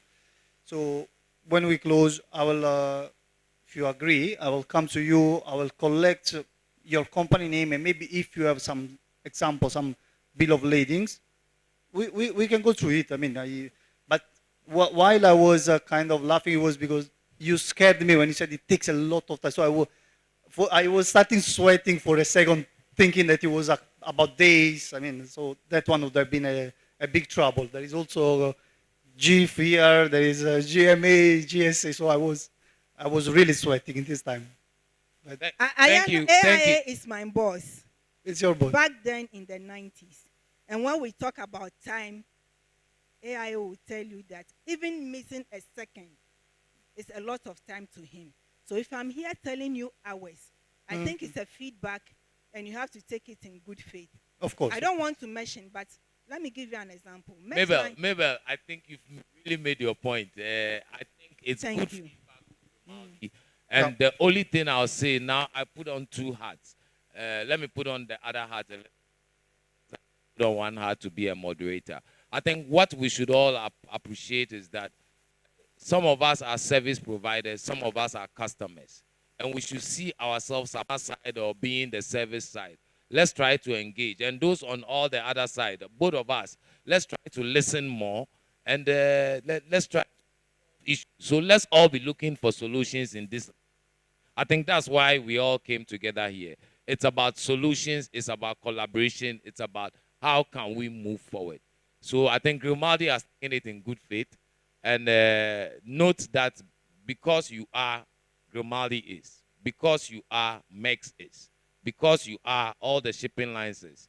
Because you are, GPHA is. Because you are, GMA is. So let's look at it like that. And let's collaborate positively in this industry. Fortunately, we have the money people who are also coming to back us. So the situation is, thank you very much. Thank you very much, Mr. Imoro. MPS. Ayana. MPS is. So, okay, for feedbacks, MPS has a forum that every first Wednesday of the month, we meet at the authorities building in the Terminal 3. And we have customs, we have the government agencies, we have the freight forwarders. So your questions are answered. So I'm inviting you tomorrow. You'll see me there. Thank you. Thank you very much, Madam Avoga. And thank you very much, Luciano. And a big thanks to you, Isaac, from Conship. And also from our friend, Mr. Quist, who's coming from Intermodal. Ladies and gentlemen, a big thanks to Mr. Imoro Ayana as well for handling all of today's panel conversations. So, up next on our program is the real deal, Ecobank's offerings, from our payments and collection solutions right down to our financing solutions. But because I fear that some of us may be a little tired, I think we can go for a short 10-minute break, have some coffee, and then come right back in so that we can share the Ecobank offers with you. Please, let's not linger too much. We just have 10 minutes so that we can move in time for lunch at the bar at 1 o'clock. Please. We need to do this very quick. Thank you so much, Mr. Panelists. Madame Avoga, thanks so much.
All right, thank you so much, Madam MC, and good afternoon to all of us once again.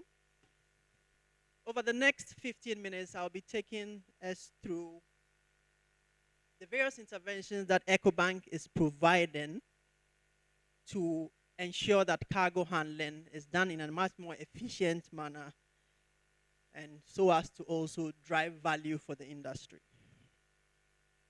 But before we start, we just want to take you through today what the challenges as far as cargo handling is concerned in the industry from a payments perspective. Today, the journey that a customer has to go through to clear cargo. So let's use the use case as you are clearing a box that is carrying, let's say, bags of rice. The use case here is that you first of all start off by getting to the carrier so that you can get your local charges or freight paid. But that could happen, and I'm sure there's been a lot of effort or transformation in that space whereby we are seeing a lot of options that is now available to make payments. After these payments have been made, the chances are that the same platform that we've used in making maybe a payment to a shipping line may not necessarily be that same platform that we would be using to make the next leg of payments, which in this case is the customs duties or any other statutory levies, such as paying for Ghana Standards Authority or levies that are levied by, let's say, Food and Drugs Board. So essentially what we are seeing here is chances are that for just these two payments, it's very likely that freight forwarders or customs agents will have used two different payment points to make these payments. But the whole payment journey doesn't actually even end here. There's the need to also pay the terminal that is carrying or that's holding the cargo. So let's imagine after paying through one particular payment point and hopping to the second payment point, what even makes it worse is that you may in some instances have to hop onto a third payment point to make these payments. So in essence, what we are seeing is we are having the turnaround time for paying cargo averaging close to between 4 to 8 hours. And let's evaluate why it is actually 4 to 8 hours. Payments, from Ecobank's perspective, we see payments to be successful, not just when it is made, but when value is received by the biller, in which case being GRA or the shipping line or the terminal, and then delivering or fulfilling the service that is required. So the 4 hours or the 4 to 8 hours that we are talking of includes the payments that are made right from the shipping line through to customs duties and through to the port handling charges. We are seeing that it can take as long as 4 to 8 hours, depending on which channels you are using. And this is ultimately affecting or increasing the cost of cargo because they are avoidable costs that we can actually not incur. What this concept is doing is that it's providing the community with a specific location to make these payments. So instead of having one space that is for all types of payments, we have dedicated these spaces to serve you because we know that for cargo-related payments, time is of critical essence. And thanks to your efforts, this is actually yielding a lot of results, as today statistics are actually pointing to the fact that if you take out of every 5 payments for customs duties that are made through all commercial banks in Ghana, 2 of them are being done through Ecobank's channels. And I'm sure this should get us to believe that something really great is happening at Ecobank. In addition to this, today for your cargo payments, for all terminal or port handling charges, whether your cargo is carried or is being held at MPS or any of GPH's managed terminals, these payments can be made through the industry.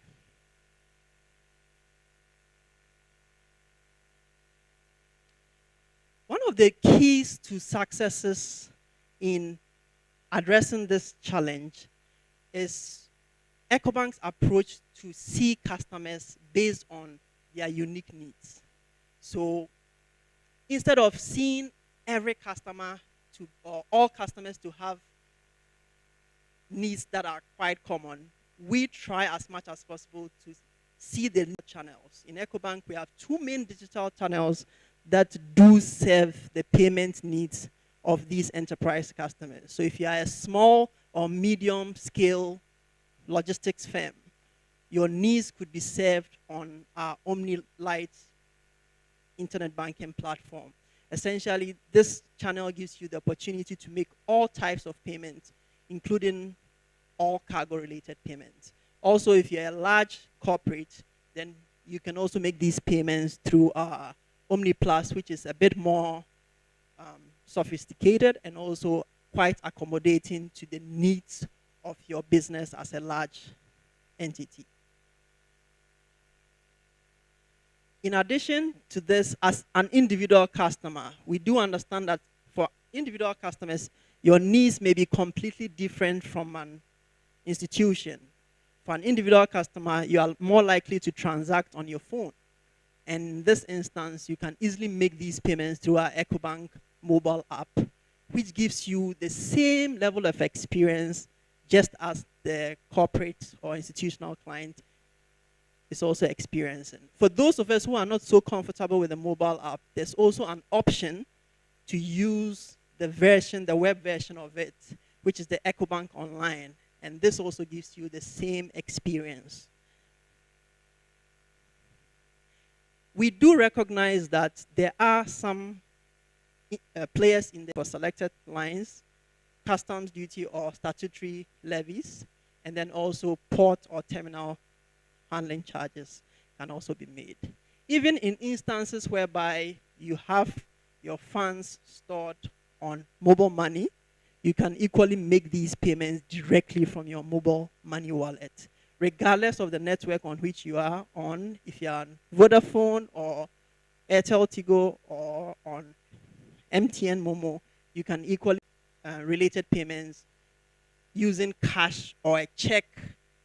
You can access any of our branches. So you can visit any of our 64 branches, for which we have 10 of them, which are located within our major you to do your next payments. Possibly if you have your cargo, which is sitting at MPS, you can actually try the mobile money service by dialing *725 *999.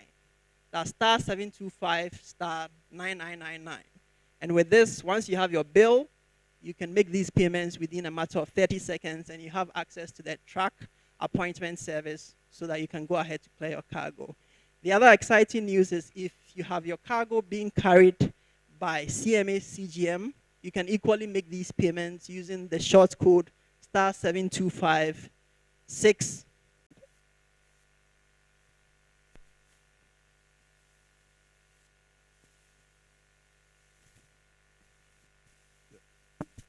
Thank you very much for the Philip Bedume, agent.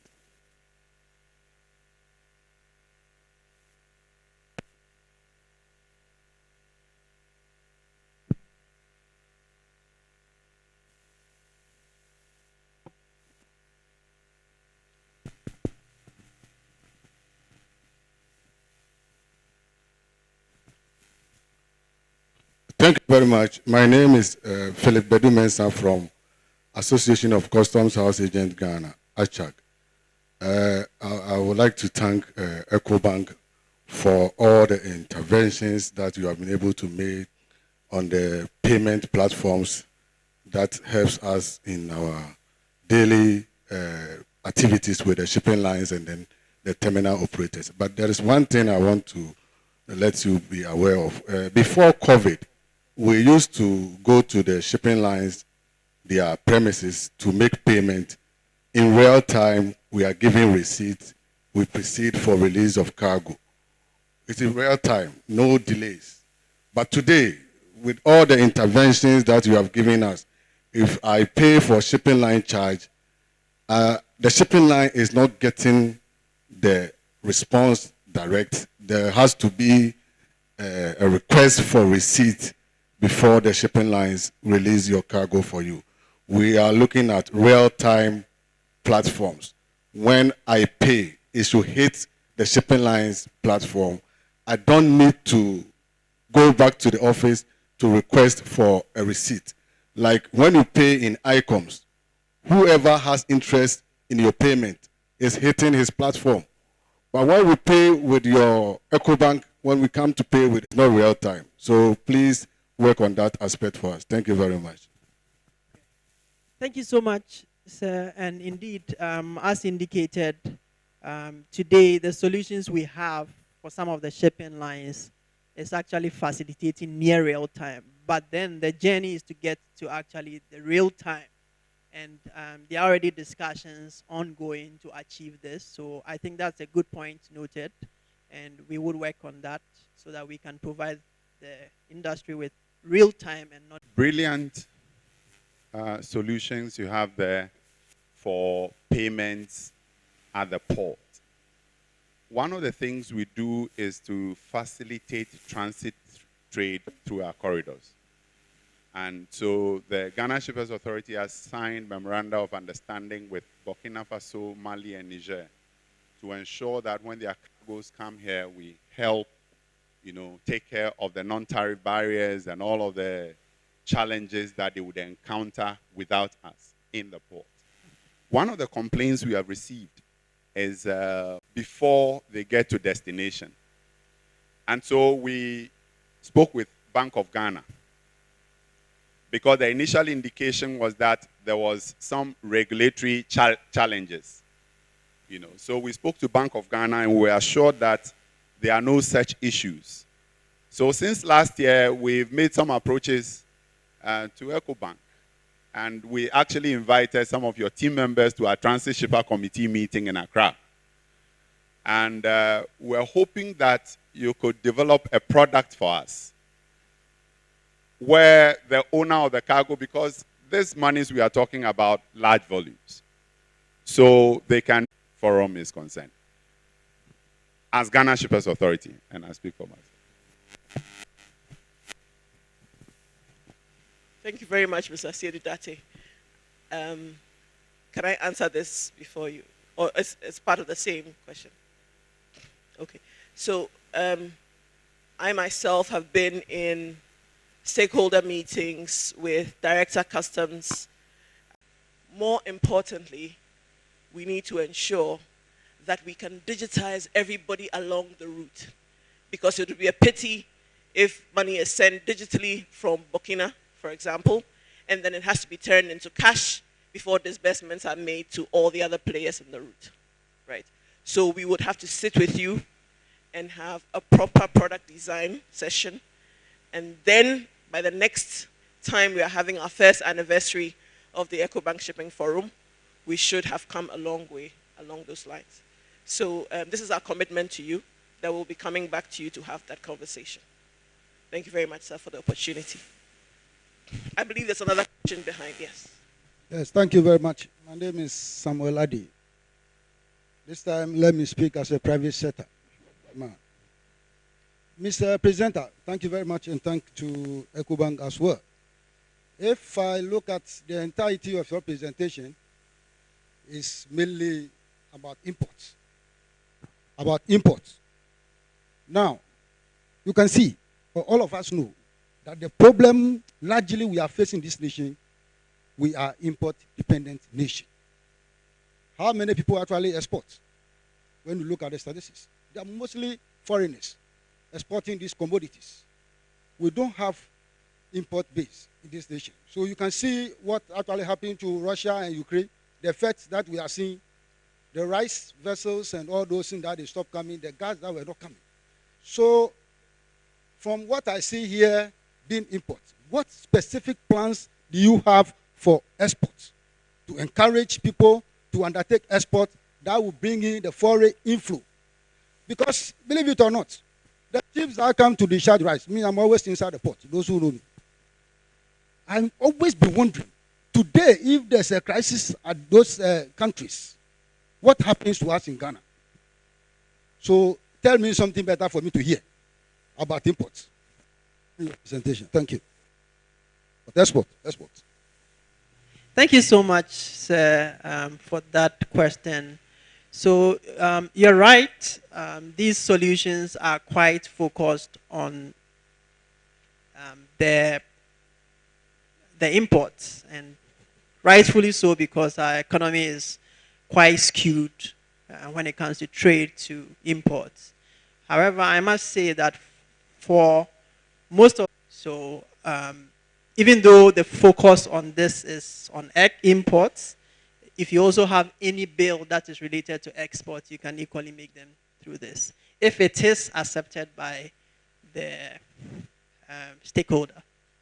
Thank you. I'm actually referring to financing import. Plan to make sure you liaise with manufacturers, with farmers, and everything. That is one aspect. It's not a question of the person has 1 container, 2 containers to export and come to you for a credit to finance shipping line charges. I'm talking about your specific involvement plan. That's what I'm talking about. And that brilliantly brings us to the next and last presentation, where we look at Ecobank's solutions around financing. We have another hand up there. Shall we take that too? Is it related? Or is it a separate one? Separate question. Sure.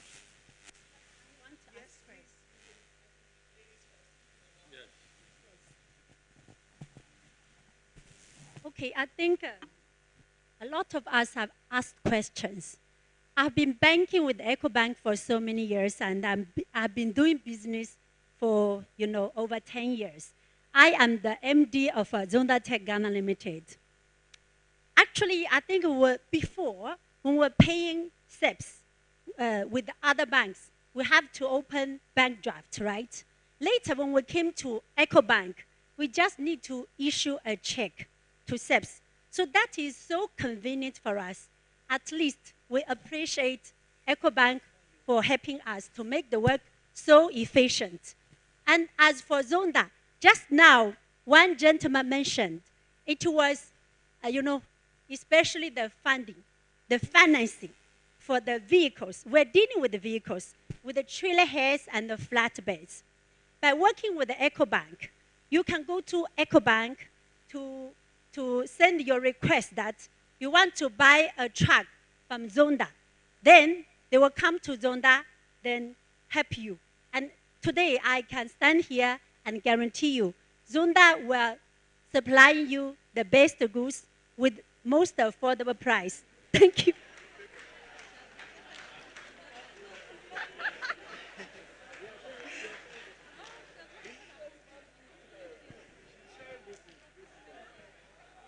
So, Ebenezer, remind us to send a bill to Zonda for that advertisement.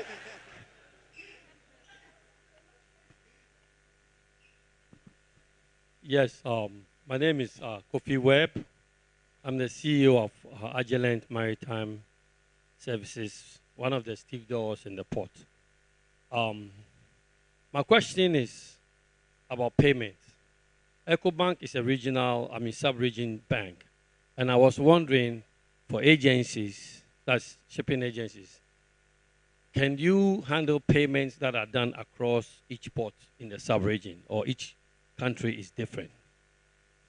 Such as, Lome, Ghana, Tema, and the rest of the other ports. Can a transaction be seamless across the ports? So, if you could kindly clarify, are you making payments from here for all of those entities, or are you talking about your partner agencies with presence in other countries? Please explain. Typically, some companies have partners others have presence in other ports. So when you are handling a vessel, you work on the port maybe in Dakar and work on the same vessel in Dakar, and then you can work on the same vessel here in Tema. You get what I'm saying? So you are working for one client, one vessel, but different ports. And I'm asking, do you have anything that can make payments or transactions seamless, sitting here in Ghana and making sure you are doing transactions across the ports? Okay. So in terms of capabilities, yes, we do have, because we are actually a regional bank with one of the largest footprints in Africa. So we have the capabilities. But in terms of the practicality, it's then dependent on the collaboration. So we are open to that collaboration. If today we have a shipping line who has various agencies across the sub-region where we are present, we can collaborate. And the unique thing with that is, with one single solution, we can replicate it, which points to the fact that we have scalable solutions that can actually be deployed with least cost and ultimately will drive efficiency in the industry. Thanks. My name is Isaac Amwakomensa from CAGL Group. One of the reasons why some of us chose Ecobank is the fact that, as you rightly said, you are a sub-regional bank. My expectation is that all transactions across the Ecobank platform should be seen as one. Why am I saying this? Anytime I do transactions from Ghana to, let's say, Ivory Coast or Togo or any of the neighboring countries, the amount of money I lose, though I'm doing Ecobank to Ecobank, is ridiculous. On one transaction, it's so painful that sometimes when you're using to withdraw money from the same Ecobank ATMs across the locations, you are charged sometimes 3,500 safer, whether you are taking 10,000 safer or 1 million safer. I think this is something that Ecobank will have to look at to smoothing our operations in the West African region for us, please. Thank you. Thank you very much, Isaac. So if I understand you correctly, you are saying that there are charges, and the charges are heavy. Yes, please. The charges are way too heavy, especially when we are transacting with the same entity. It's Ecobank to Ecobank. I'm not transacting Ecobank to maybe Stanbic or any other bank. It's the same Ecobank branch. And funny enough, you are even able to put all the accounts on one platform for me to see. So I don't see why I'm moving money from, it's just a click, from this account to that account, and the charges are ridiculous as they are today. Please do something about it for us. I believe my sister from Zonda also shares the same opinion anyway. All right. So you're referring to the charge if you're moving money from Burkina Faso to Lomé. Ghana to Lomé, right. Okay. So we have in conjunction with Afrexim Bank, we have in the works the PAPS, which is the Pan-African Payment and Service and Settlement Solution. For a long time, we know that the only way to move money globally has been through SWIFT. And our foreign partners in SWIFT have dollar-rated charges, and some of those charges are passed on. Now, we are, however, moving to PAPS, which should bring to bear the efficiencies that have been designed as part of the solution. I think the more fascinating thing about PAPS also is that settlement is instant. So unlike SWIFT in the past where we had heavy charges and then settlement was T+2 or T+3, depending on the sender country and the recipient country, now we are dealing with a pan-African solution that will ensure that you are paying less than a fifth of the current charge, but also getting instant settlement into the beneficiary's account. that I believe should be able to fix some of the concerns that you have around this issue. I know very well you're not using SWIFT currently for transactions between, let's say, Ghana, Ivory Coast, for instance. I know you have a different system you're using, so it couldn't be SWIFT.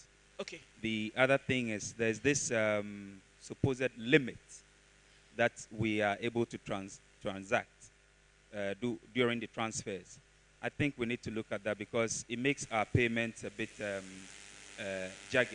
You pay 10,000 and then you have to wait tomorrow to add another so and so and that. It creates a bit of problem between us and our clients or our suppliers when we have to pay them and they need their funds in bulk. Please. For a customer such as you, we would sit with you because clearly you're using the rapid transfer platform, which is meant for tail type transactions. The kind of transactions you are referring to, I believe, are more of the corporate kind. And so we will transition you to forms that will give you the benefits that typically our corporate customers get. Should resolve some of these issues around limit, also the pricing. Any other questions before we move to the pièce de résistance, which is our offering around financing, both for businesses and then also for our retail customers? I'd like to invite Mr. Patrick Nto. Patrick is in charge of the shipping, logistics, and transport sector in Ecobank. And many of you in Tema know him very well. Thank you, Patrick. Nice to have you. Good afternoon.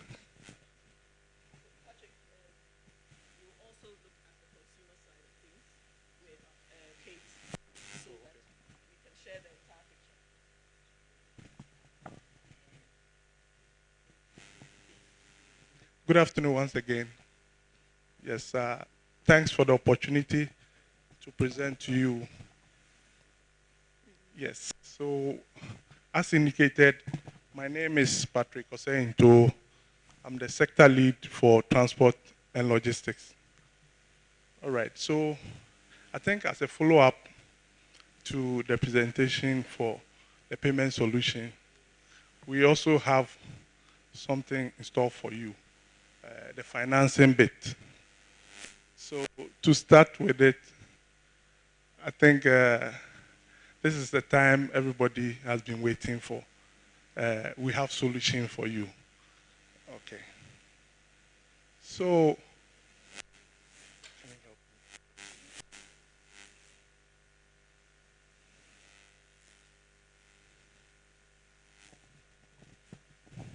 yes. So for Ecobank, we want to make your operations seamless. So we care about our customers. So we have identified some financing gap for the industry. And then looking at it,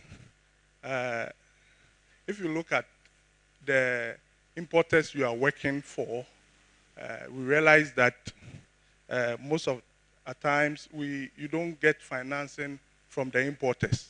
So there's a gap for financing. You need to really have funds to be able to pay shipping lines, port terminals, so that you can deliver the container to your various clients. And then Ecobank, we've identified this gap.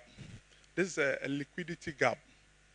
So what we are saying is, when you deliver the project for your customers, say, let me mention a few, Nestle, Unilever, and then after invoicing, you wait for about 30 days before payment is made to you.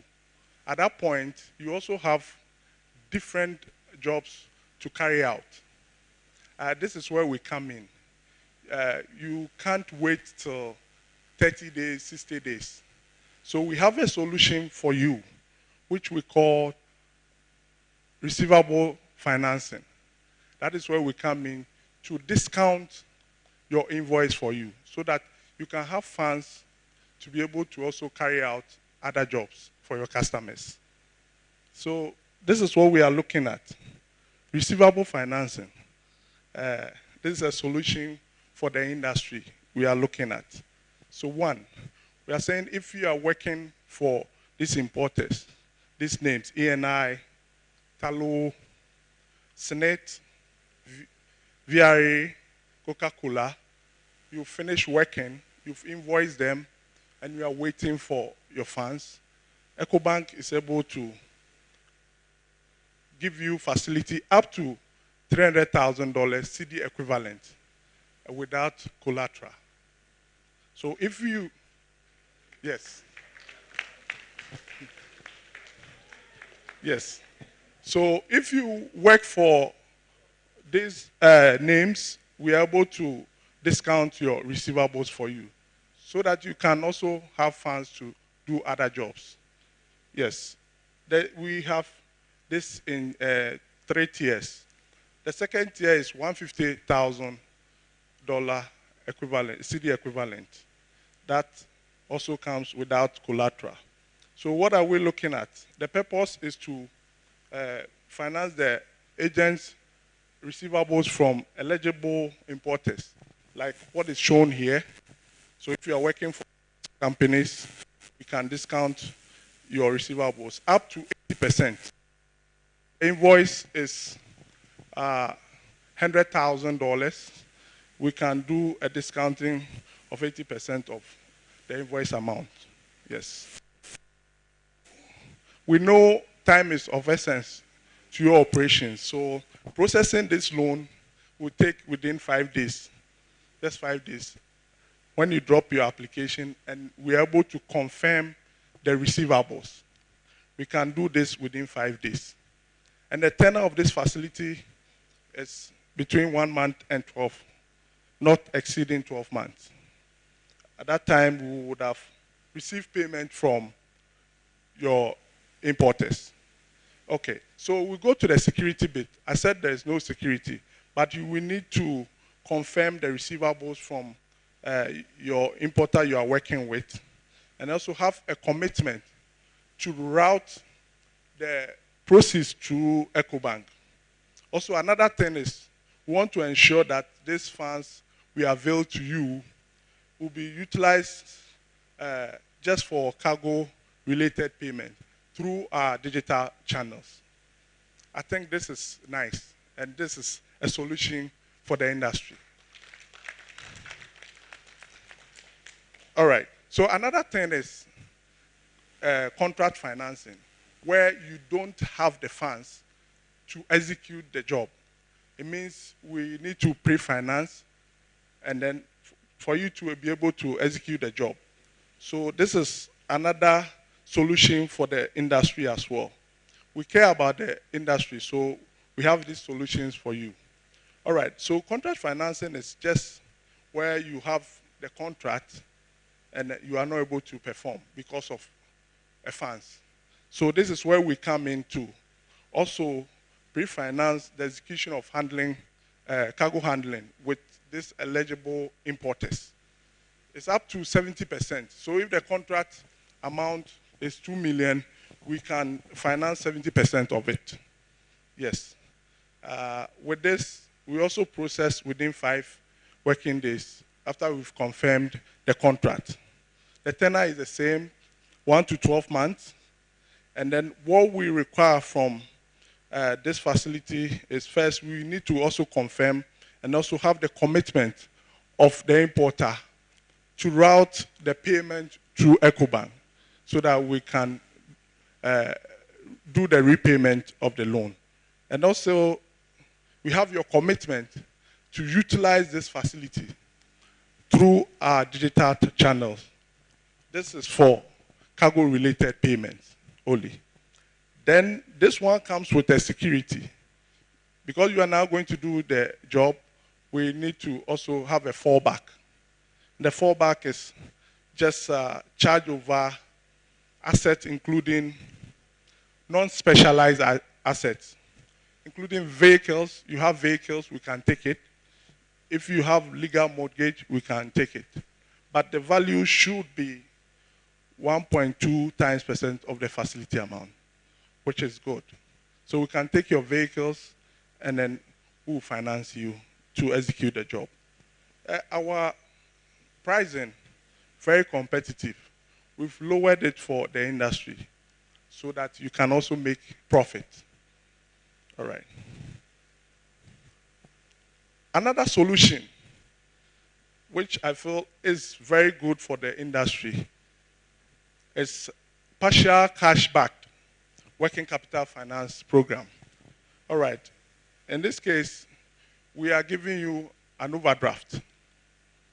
Overdraft. What are we saying? If you have, let's say, 50,000 cash, when you give it to us, we will double the amount as an overdraft for you.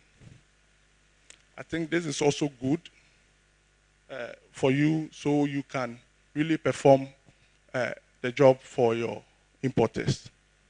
So you give us 100,000, we will make available an OD of 200,000 to you. The processing is within 3 days. It's very quick. Very quick. As soon as you give us the cash, we double it. By 3 days, you have the OD availed to you. Right. So the tenor is also not exceeding 12 months. Not just 1 year, renewable, subject to your performance. Subject to your performance. So we can look at renewing this facility for you. But the security, as I mentioned, a 50% cash cover, then we'll double it for you. So we also have a program we call Build As You Receive, which I'm going to take you through the next slide.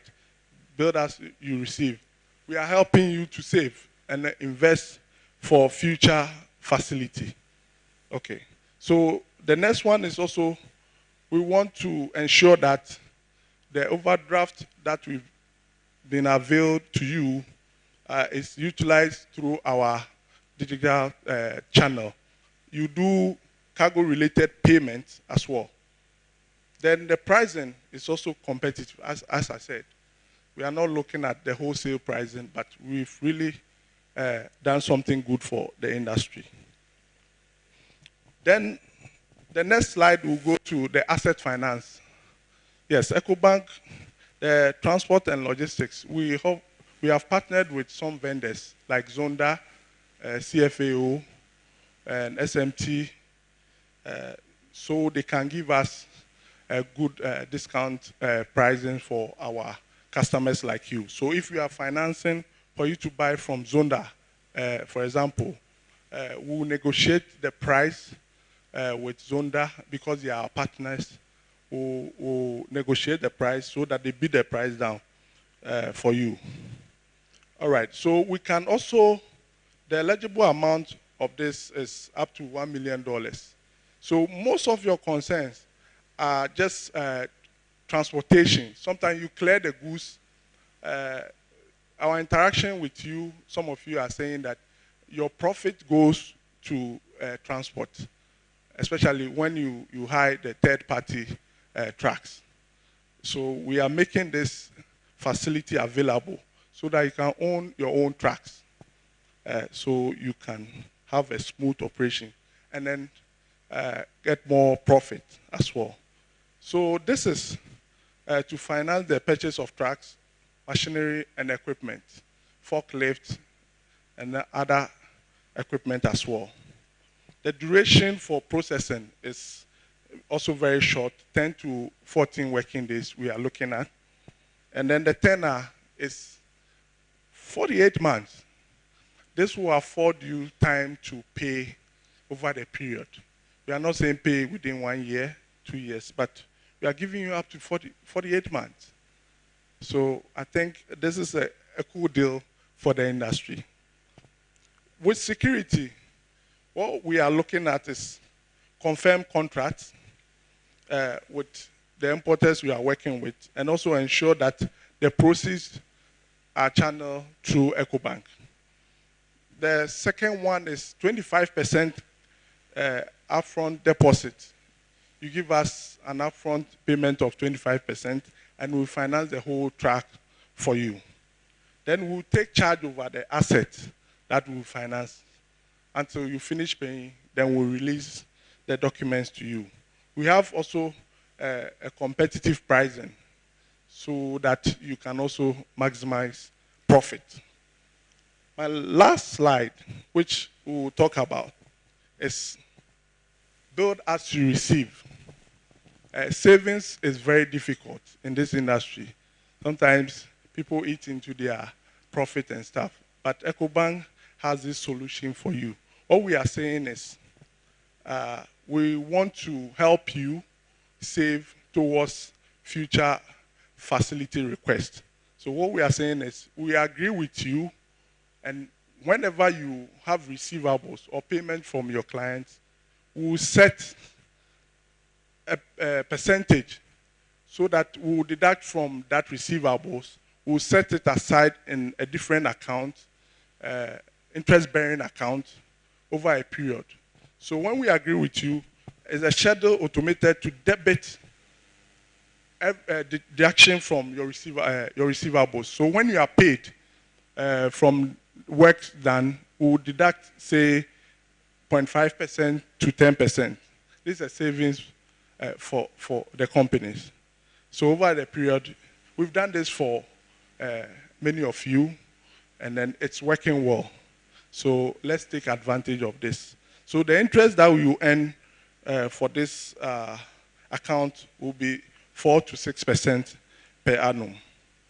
Then if over a period we are able to build up funds, and this is not secured with any facility, we will be allowed to access these funds as well.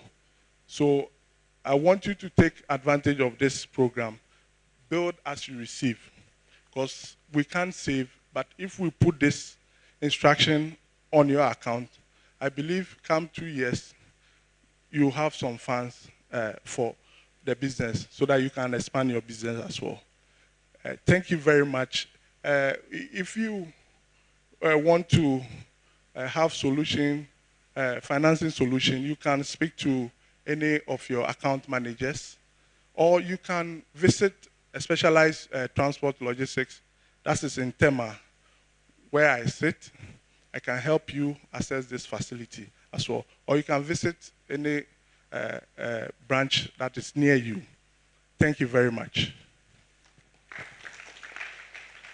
We'll take questions.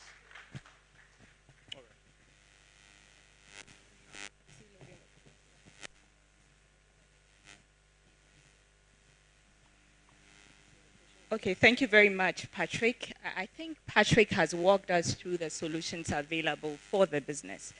But we are here today to ensure that we are giving you a total solution. So aside solution for your business, we want to give you financial solutions for you as individual, then your employees.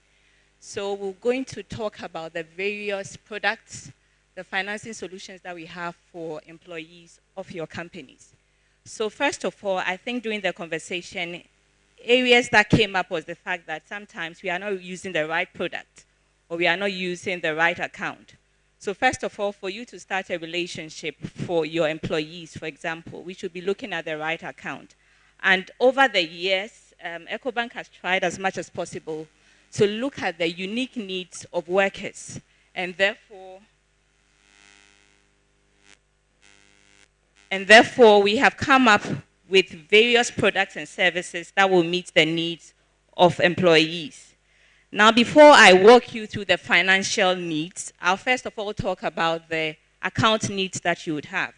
So, for example, we have a digital account which is called the Express Plus account.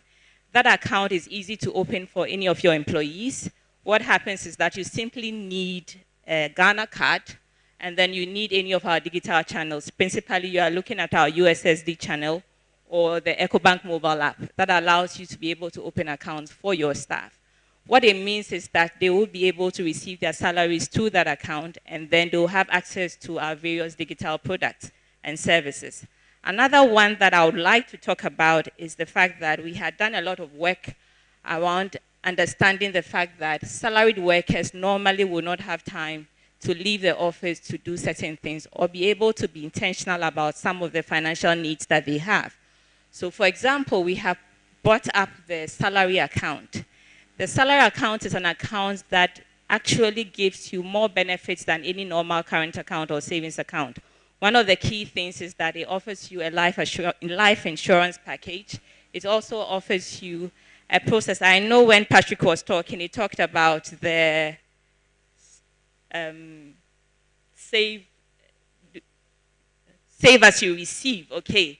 So for the individual, we have the save as you spend. What it means is that as you spend, we save a portion of it for you. And that helps individuals to be able to meet certain needs that they have. The other thing that we have is the fact that for these accounts that you have, you don't need a minimum balance to operate. So once you have the account, what are the other things, particularly around loans, that you can have?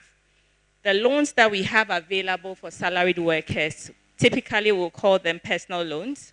A personal loan allows you to take some amount of money to do what you need to do at any point in time when you need funding. The total value that we are able to give an individual is $50,000, the city equivalent of $50,000. The maximum tenor we are looking at is 36 months. We also have the vehicle loans that individuals can take. And for that, we are looking at a figure of $80,000 equivalent in CDs and a maximum tenor of 60 months. Now, consumer finance or interest-free financing, what happens is that as individuals or staff in your organizations, sometimes you need to have certain items, and then it is difficult for you to take cash and then go and buy. We have the consumer finance package that allows you to pay over a 12-month period.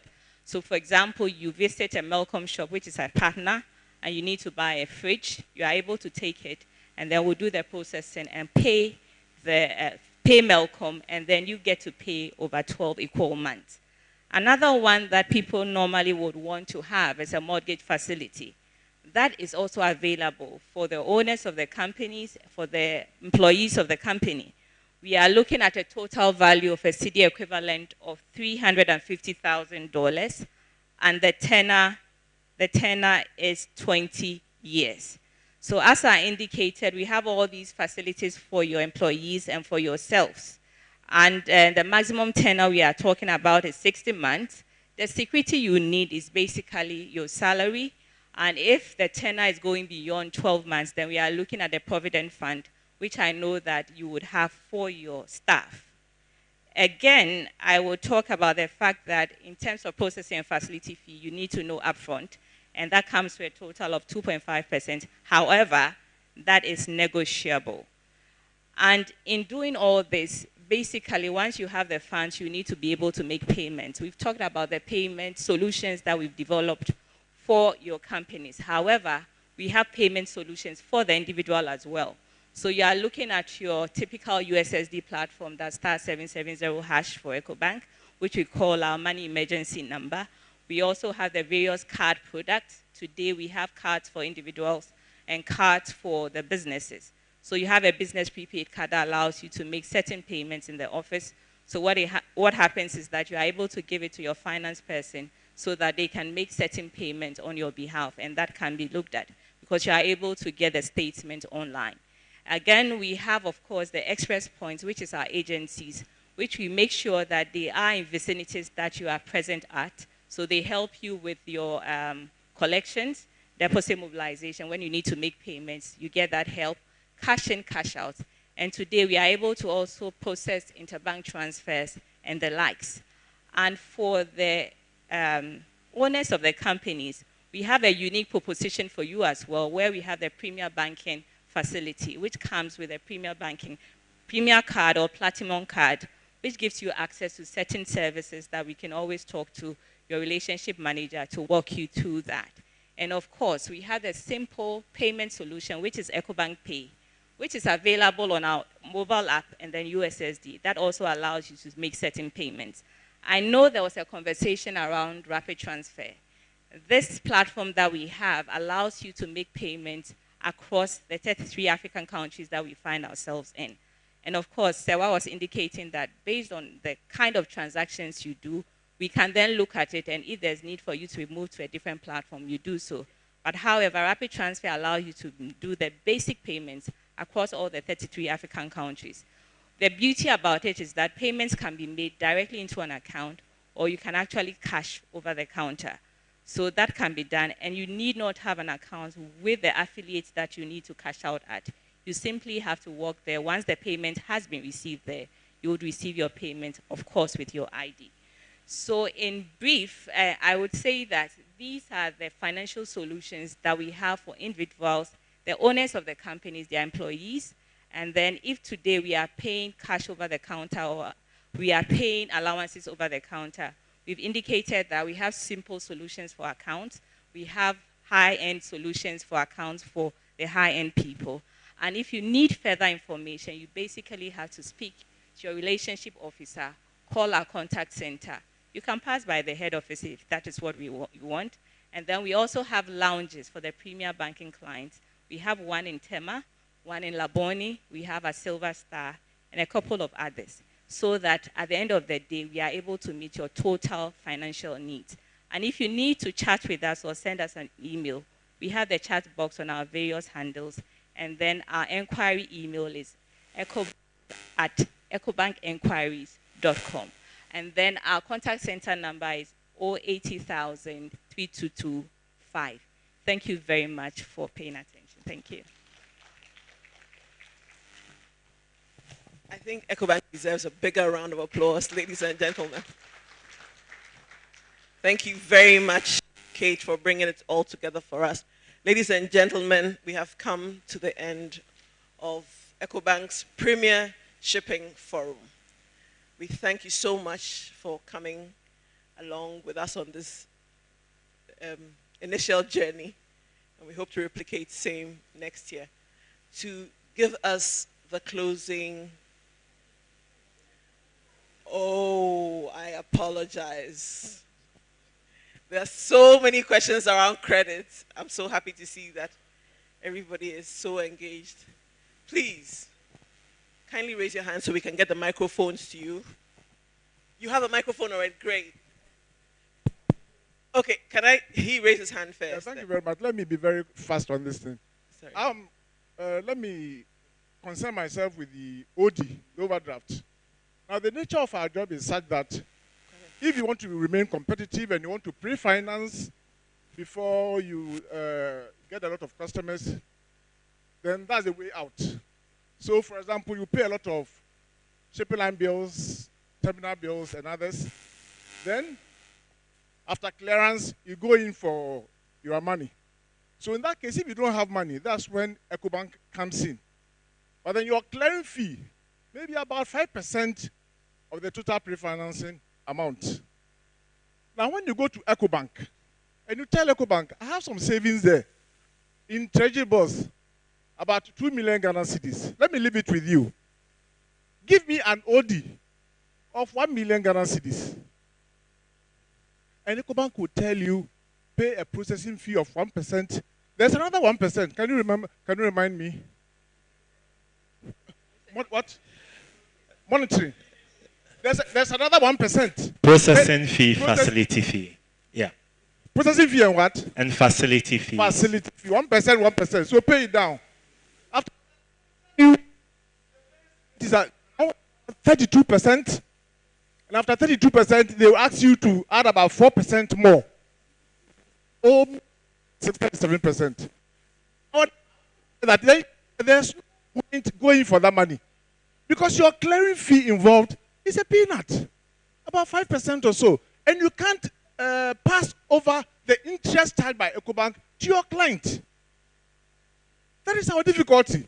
So I think that if I have the cash deposit there, in the form of treasury bills, what is the risk involved? Ecobank, tell me. What is the risk involved? And the money too is sitting now with you. And the amount is about 2 times more than what I'm asking for. He said that there's a cash deposit. If you ask for 50,000 cedis, they can give you 100,000 cedis. I'm not aware of that. What I'm aware of that, what you are asking for should not exceed 80% of your deposit. I have gone through before.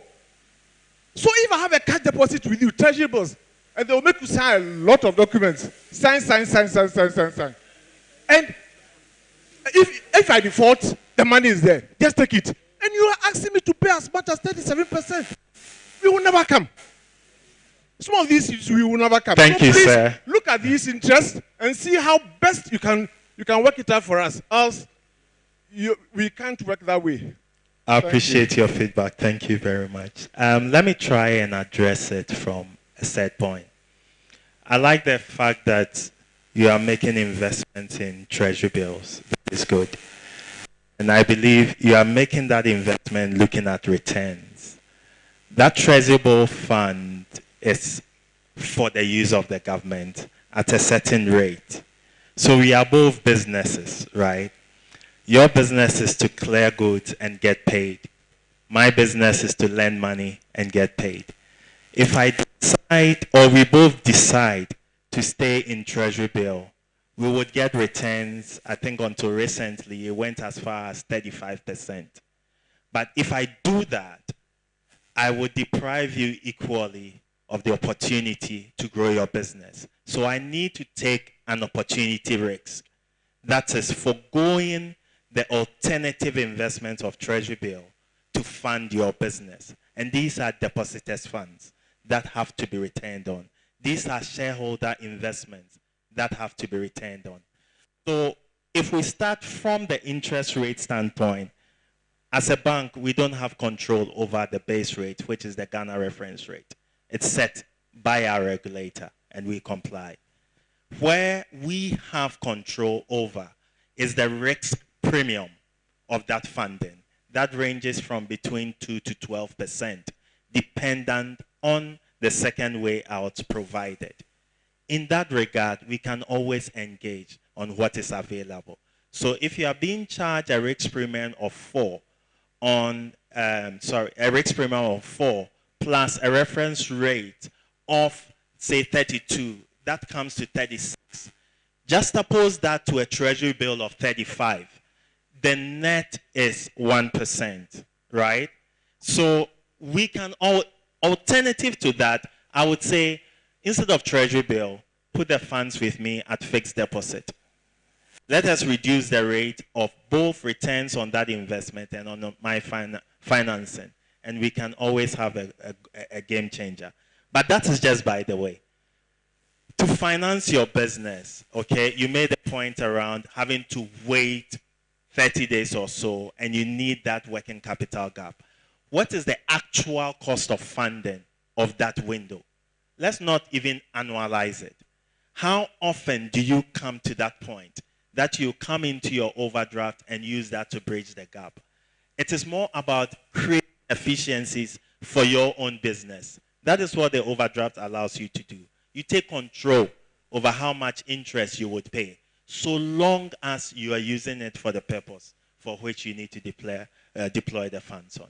I don't know if that helps address the issue. Thank you. Any other question, please? Thank you. My name is Isaac. So my question will be about 2 or 3 in 1. My question will be 3 in 1.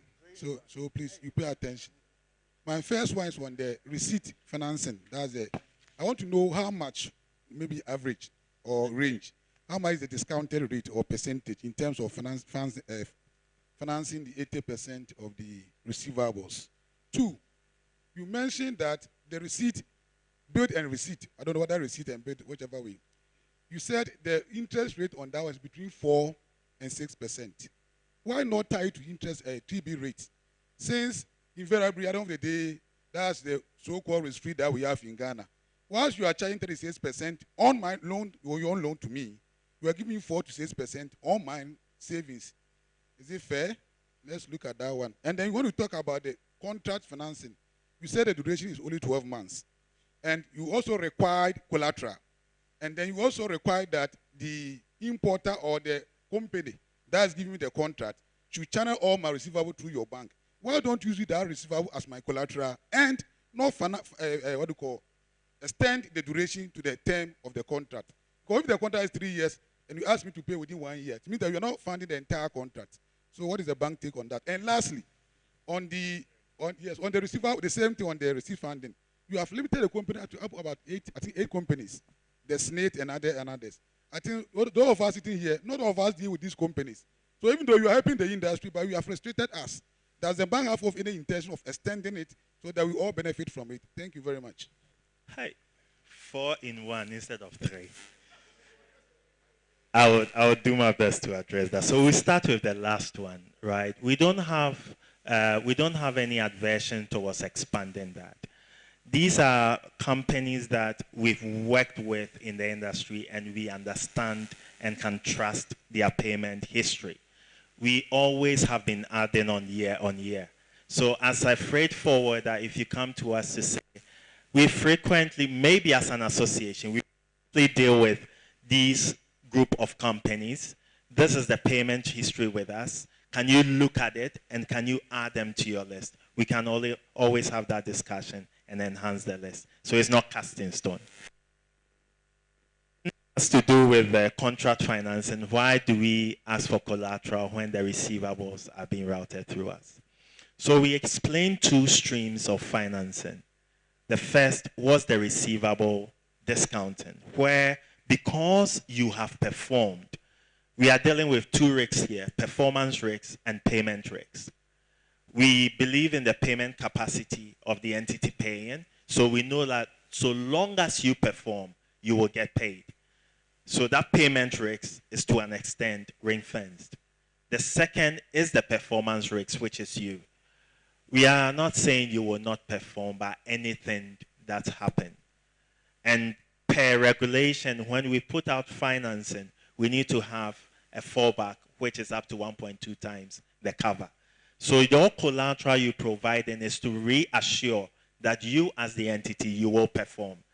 One will ask, as the business grows, can I be able to come up with all the collaterals of up to 1.2 times? That is where the partnership comes in.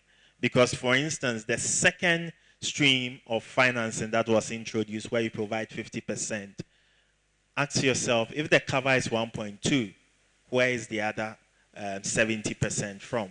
And that is a partner. That is the strength and belief we have in that transaction. So we can always work together and find convenient and acceptable combinations of collaterals to support your transaction as we go along. The other has to do with the savings or investment solution. So this account is what we call a call account. In as much as you are saving account or making deductions to build up a saving buffer, that same day you can ask for the funds. There is no encumbrance, as the presenter indicated, except where those funds are secure in a facility. If it's not, you can ask for the standing order today and that same day withdraw the funds. It limits the availability of the funds to the bank for on-lending or investment. That's why it has a lower rate. If it's been fixed over various periods, we are able to give close to the TB rates as indicated. The first one has to do with receivables, right? Did I miss the first one? Discounting. So we discount up to 80% and also 80% of the invoice. Also, a comment around the contract financing, the tenor. We are able to support you up to the tenor of the facility. But generally, what we've experienced is that most of your contracts are 1 year. That is not to say if you have a 3-year contract, we cannot work with you on a yearly basis to get that financing through. Thank you. Yes, sir. Thank you very much. This is Samuel again. I'm very happy about the presentation. Now I know the money is there. Now, the story being told now, I just want to be sure that when we come back to your back offices, the story will not be different. We have had, the back office people are here. They can stand means up. when we come to your office for applying for loans, they are all situation, here. The situation will not here. be different. We have had a series of people coming to do nice, beautiful presentation, even more than this. But when our people get to them at their offices, different story. You see, they are laughing. Different story. They know. So I want you to give us assurance that when we come there, the story will not be like this, like that. Thank you. Thank you very much. I take that as a good feedback. I would ensure that the commitment of the bank to frameworks and to all gathered here are held to the latter. So be rest assured, as I indicated, the front and the back office staff are here, starting from even the branch manager for the Tema main branch, George. He's seated back there, so he's the first culprit. If you have any challenge, just let us know. But we will go to it fully. Thank you.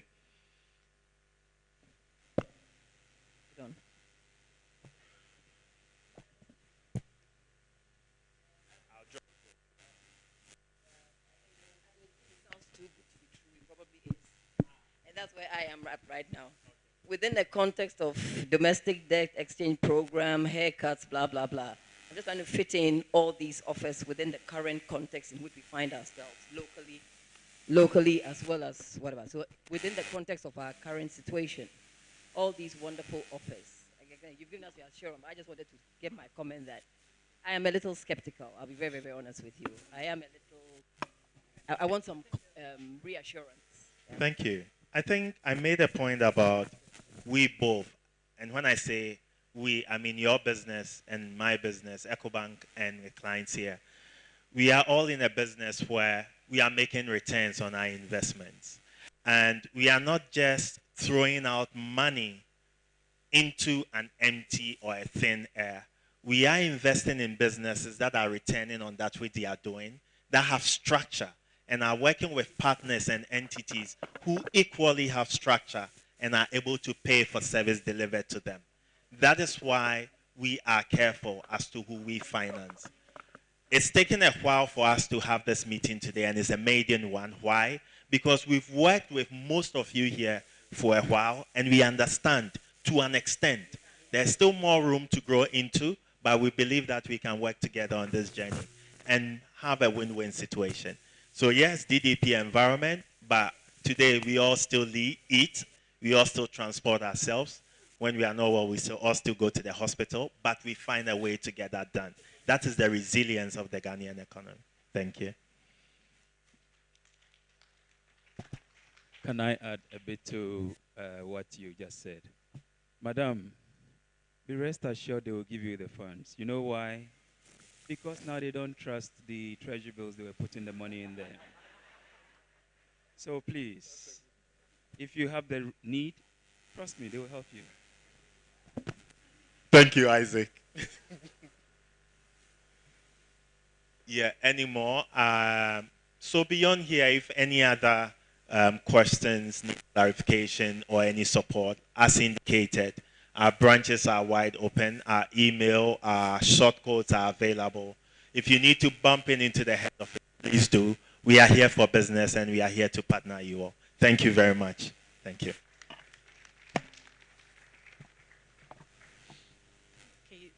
Thank you very much, Kate. All too soon, we've come to the end of the program. First of all, I want to apologize to everybody. I can see people fanning themselves. We are really sorry that you had to sit through some heat at some point. Every time we have a session like this, this wouldn't happen. So we want to thank you all for coming. As Mr. Ayana said, time is money.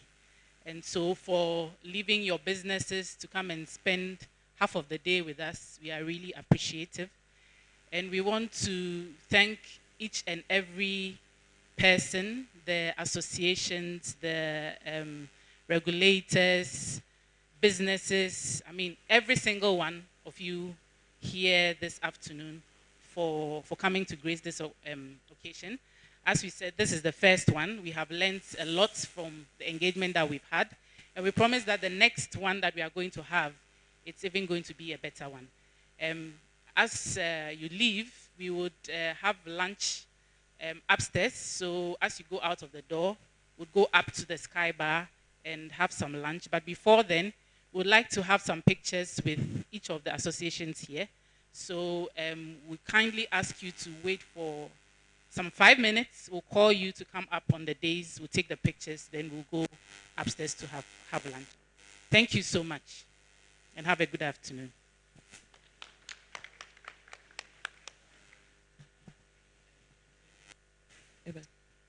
I think we will start with GIF, Ghana Institute of Freight Forwarders. So the Ecobank team will be in front, and all members of GIF who graced today's occasion will be very privileged to take photos with you up front. Please, let's quickly. Next will be ACHAG. So if the ACHAG team can also assemble themselves, that'll also be very good. Team Ecobank, please do us the honors.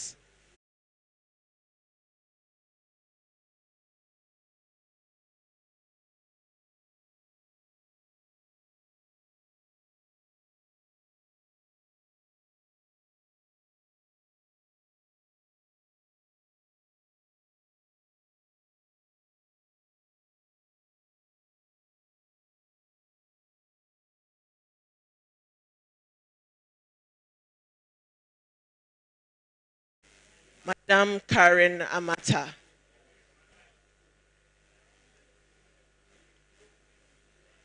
Mr. Joseph Ankama.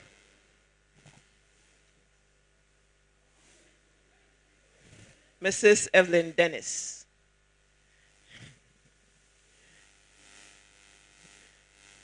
Mrs. Margot Yankee. Mrs. Margot Texan.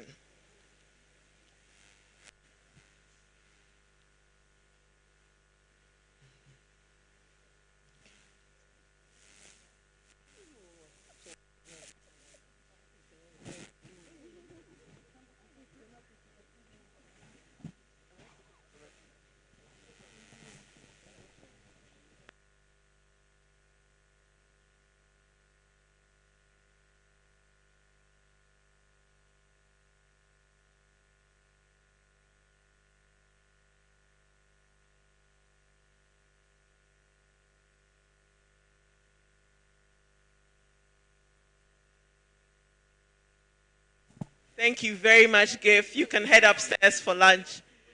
ACHAG, Association of Customs